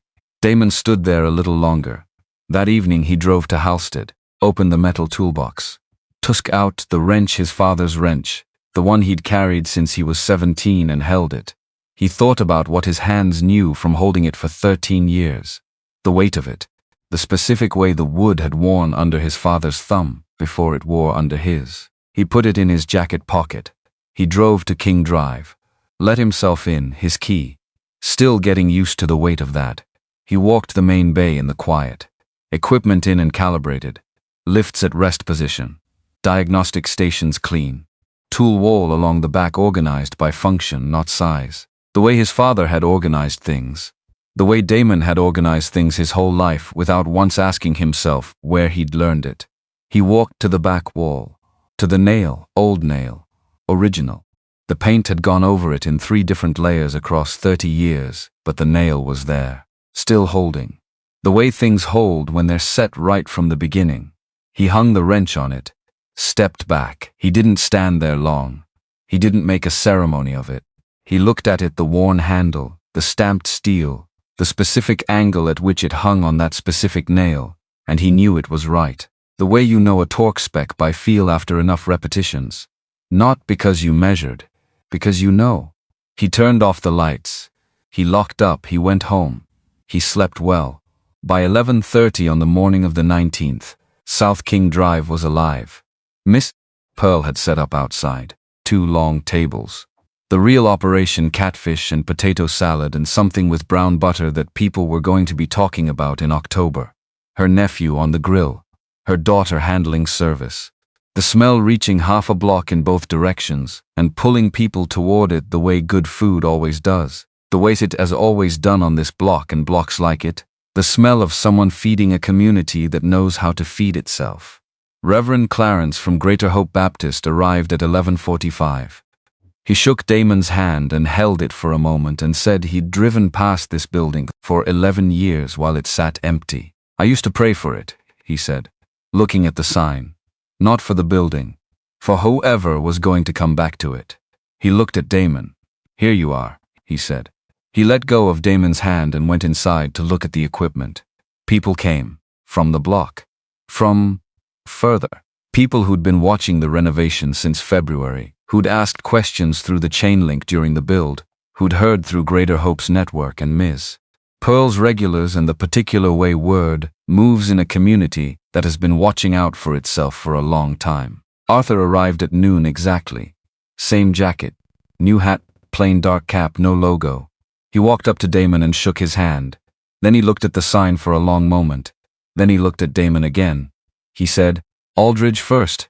"Yes," Damon said. "Good," Arthur said. He walked inside. He found a chair near the entrance to the main bay and sat in it with his thermos, and he stayed there for the next 4 hours. He didn't give a speech. He didn't stand at the front. He sat in his chair and watched people come in and look at the equipment, and he answered questions when people brought them to him, and he drank his coffee, and he was, in the way of men who have spent their lives building things for other people to use, exactly where he wanted to be. Selena arrived at 12:15, late for her. She'd been running something until the last possible moment. He knew that without asking. The way she came in, the slight recalibration in her posture as she crossed from doing to being, the small exhale when she saw that everything was already in motion and nothing needed her to catch it. She was wearing a dress, sleeveless, deep green, the kind of green that has enough blue in it to hold depth. It moved when she walked. Her hair was down the same way it had been on South King Drive in February, the same way it had been in the hospital waiting room. Down was how she wore it now, when the day wasn't demanding armor. He'd noticed that change without marking exactly when it happened. She came and stood next to him. She looked at the crowd, at Miss Pearl's tables, at Reverend Clarence visible through the bay door talking to someone from the block, at Arthur in his chair with his thermos. She said, "Miss Pearl made enough for 200 people. We've got about 140, we'll have 200 by 1:30. He looked at the current crowd, looked at the street. "You sure about that?" "Miss Pearl has been in this neighborhood for 31 years, she said. "She doesn't miscalculate. There were 208 people by 1:20. He said nothing about the 8. Reverend Clarence spoke at 1 o'clock. Brief. The way the best speakers are, he knew exactly what he was saying. He said it and he stopped. 3 minutes. Every word placed. Damon spoke after. He thanked the crew. Gerald specifically, who was in the crowd, and received this with the expression of a man who is pleased and is trying not to show it and is not succeeding. He thanked Reverend Clarence and Greater Hope. He thanked Miss Pearl in a way that got a sound from the crowd that Miss Pearl received with the satisfied nod of someone who has earned every word. He looked at the sign above the entrance. He said, "2 names up there. Both of them mattered. Both of them matter now." He paused. "That's all I've got." He stepped back. That was enough. The afternoon moved. The equipment got looked at. The diagnostic station got demonstrated 3 times by Gerald, who turned out to be excellent at explaining things to people who'd never been in a working shop before and seemed to genuinely enjoy it. The application box by the door got emptied twice and restocked twice by Kendrick, who had appeared at some point without explanation and was running logistics with the quiet efficiency that was apparently just how he existed in any context. Selena managed things. She couldn't help it. She saw what needed doing and she did it. Redirected someone away from the lift controls, handled the 2 reporters from the neighborhood paper who wanted a photo, made sure the application box stayed stocked. But she also stopped. He noticed that. She stopped managing and just stood, near the entrance, near Arthur's chair, looking at the room filling with people the way a room fills when it means something to the people in it. Around 3:30, when the crowd had settled into the comfortable density of people who intend to stay, Damon found himself near the back wall, the tool wall, all of it in place, every tool where it belonged, organized by function, the way he'd been doing it his whole life, and the wrench on the nail. He was looking at it when Selena came to stand beside him. She didn't say anything at first.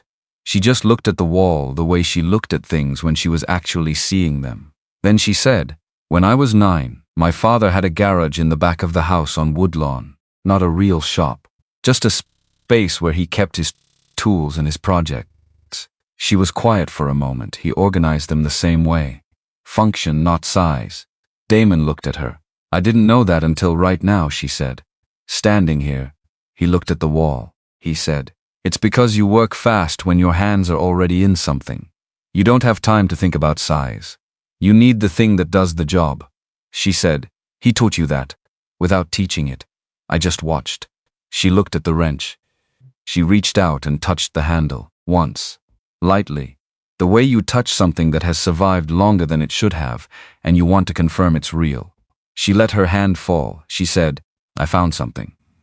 In my father's files when I was going through the South Side property records in March." He waited. She reached into the small bag she'd been carrying and took out her phone. Pulled up a photograph. Old. Scanned from a print. The color and softness of a photograph from the late 80s. The composition of people who didn't usually stop to be photographed. 2 men standing in front of this building, both in work clothes. Both with the easy posture of men in motion who have momentarily stopped. Looking at the camera with the slightly self-conscious expression of people doing something they don't usually do. The man on the left was Arthur. Younger, 41, no gray. Before the decades, but unmistakably Arthur. The jaw, the set of the shoulders. The man on the right, 30 maybe. Wide across the hands. Shirt sleeves rolled up.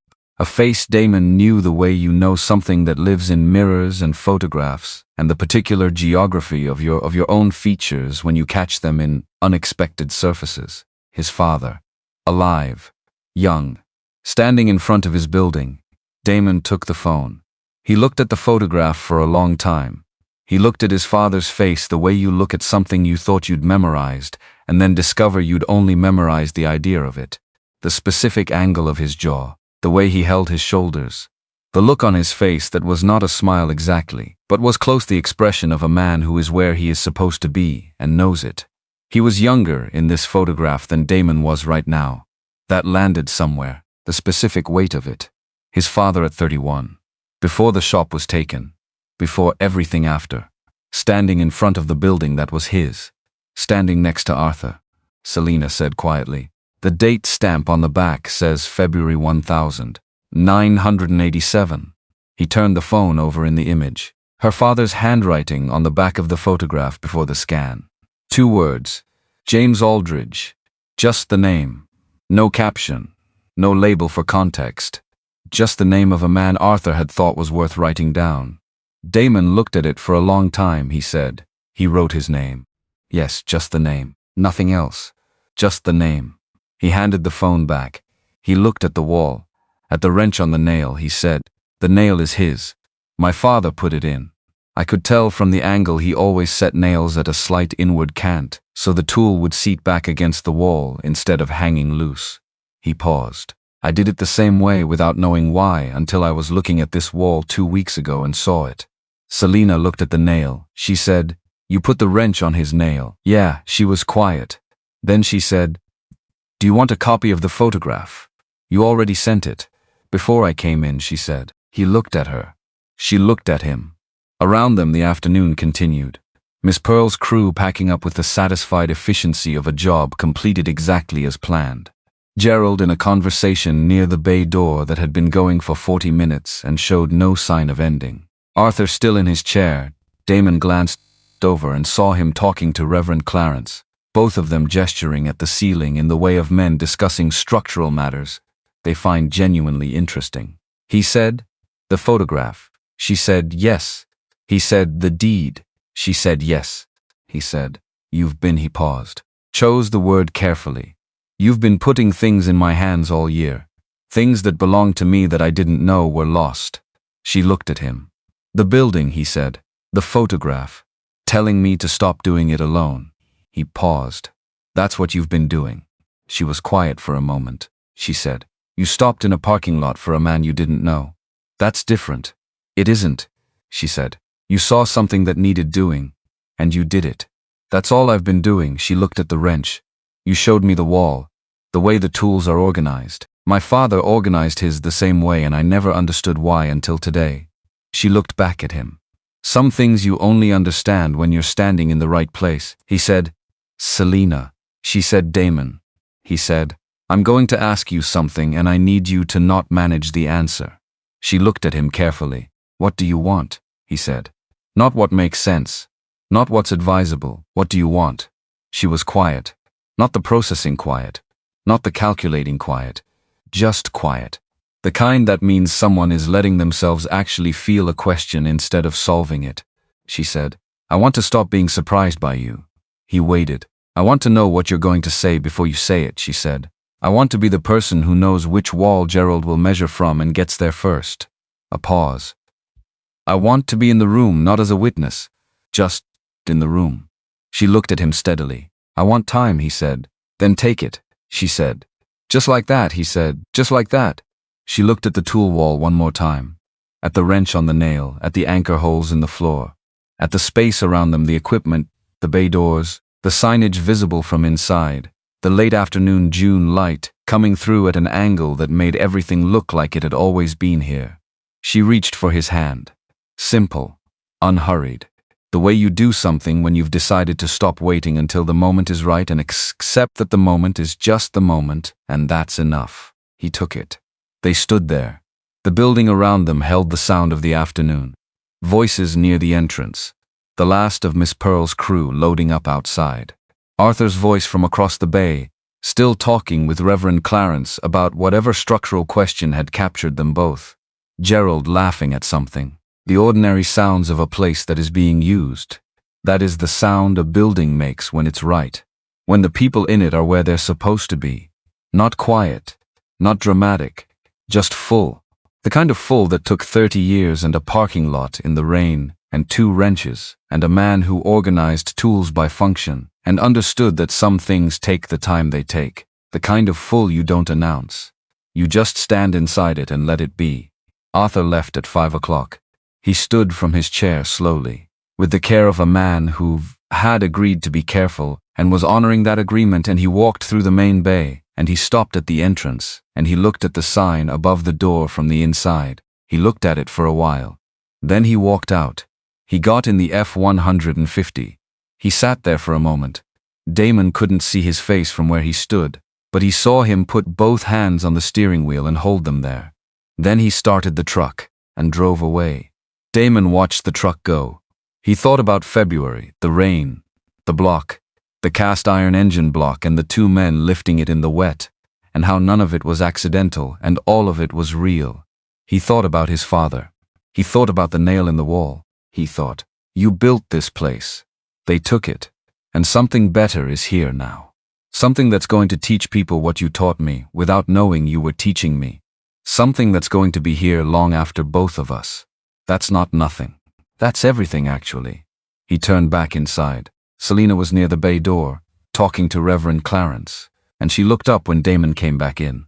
And something in her face did the thing it had been doing since the hospital, that specific ease, that specific loosening, and Reverend Clarence said something to her, and she nodded, and he shook her hand and walked toward the exit. She came back to where Damon was standing. The main bay was mostly empty now. A few people finishing conversations near the door. Kendrick already gone. Miss Pearl's tables folded and loaded an hour ago. She said, Reverend Clarence wants to come back next week. Bring some of his congregation. Wants to see the program. We start orientation next Thursday. I told him Thursday. Good. They stood in the bay, the afternoon light long and gold through the doors now. The day getting late in the slow way of June when the light doesn't know how to hurry. The shadows going warm. The equipment catching the light at its edges. She said, Are you going to be all right? He thought about the question. He said, I've been all right. I'm going to be better. She looked at him. He said, That's a true thing. She said, I know. Outside, South King Drive was doing what it does when the day is good, people on stoops. Music from somewhere up the block. The smell of Miss Pearl's cooking still faintly in the air even an hour after the tables came down. The neighborhood that had been here before both of them and would be here after, moving through an evening that felt, in the specific way of evenings that have been earned, like exactly what it was. They turned off the lights. They locked the door. They stood outside for a moment, looking at the sign, both of them. Not because they needed to see it again. Because some things you look at twice not for information, but for confirmation. Because the thing you spent a long time working toward deserves more than a glance on the way out. Aldridge Webb Auto Training Center. Both names, right order, right wall, right nail. She said, "Come on," they walked. And in the morning, before the city was fully awake, before the June light had cleared the buildings to the east, a man came and stood at the door of 4,417 South King Drive. 22 years old, work boots, an application form folded in his back pocket that he'd filled out the week before, and then refolded and put away, and then taken out again twice before deciding to just come. He stood in front of the door at 7:40 in the morning. 20 minutes before it opened, he didn't know whose names were on the sign. He didn't know about the nail or the wrench or the parking lot, the photograph from 1987 or the deed or the 34 years or any of it. He just knew what the sign said, and that someone had built this place on this block, and that the door was going to open. So he stood there and he waited. Because some things you show up for before they're ready for you. Because that is how you become someone who is ready when they are.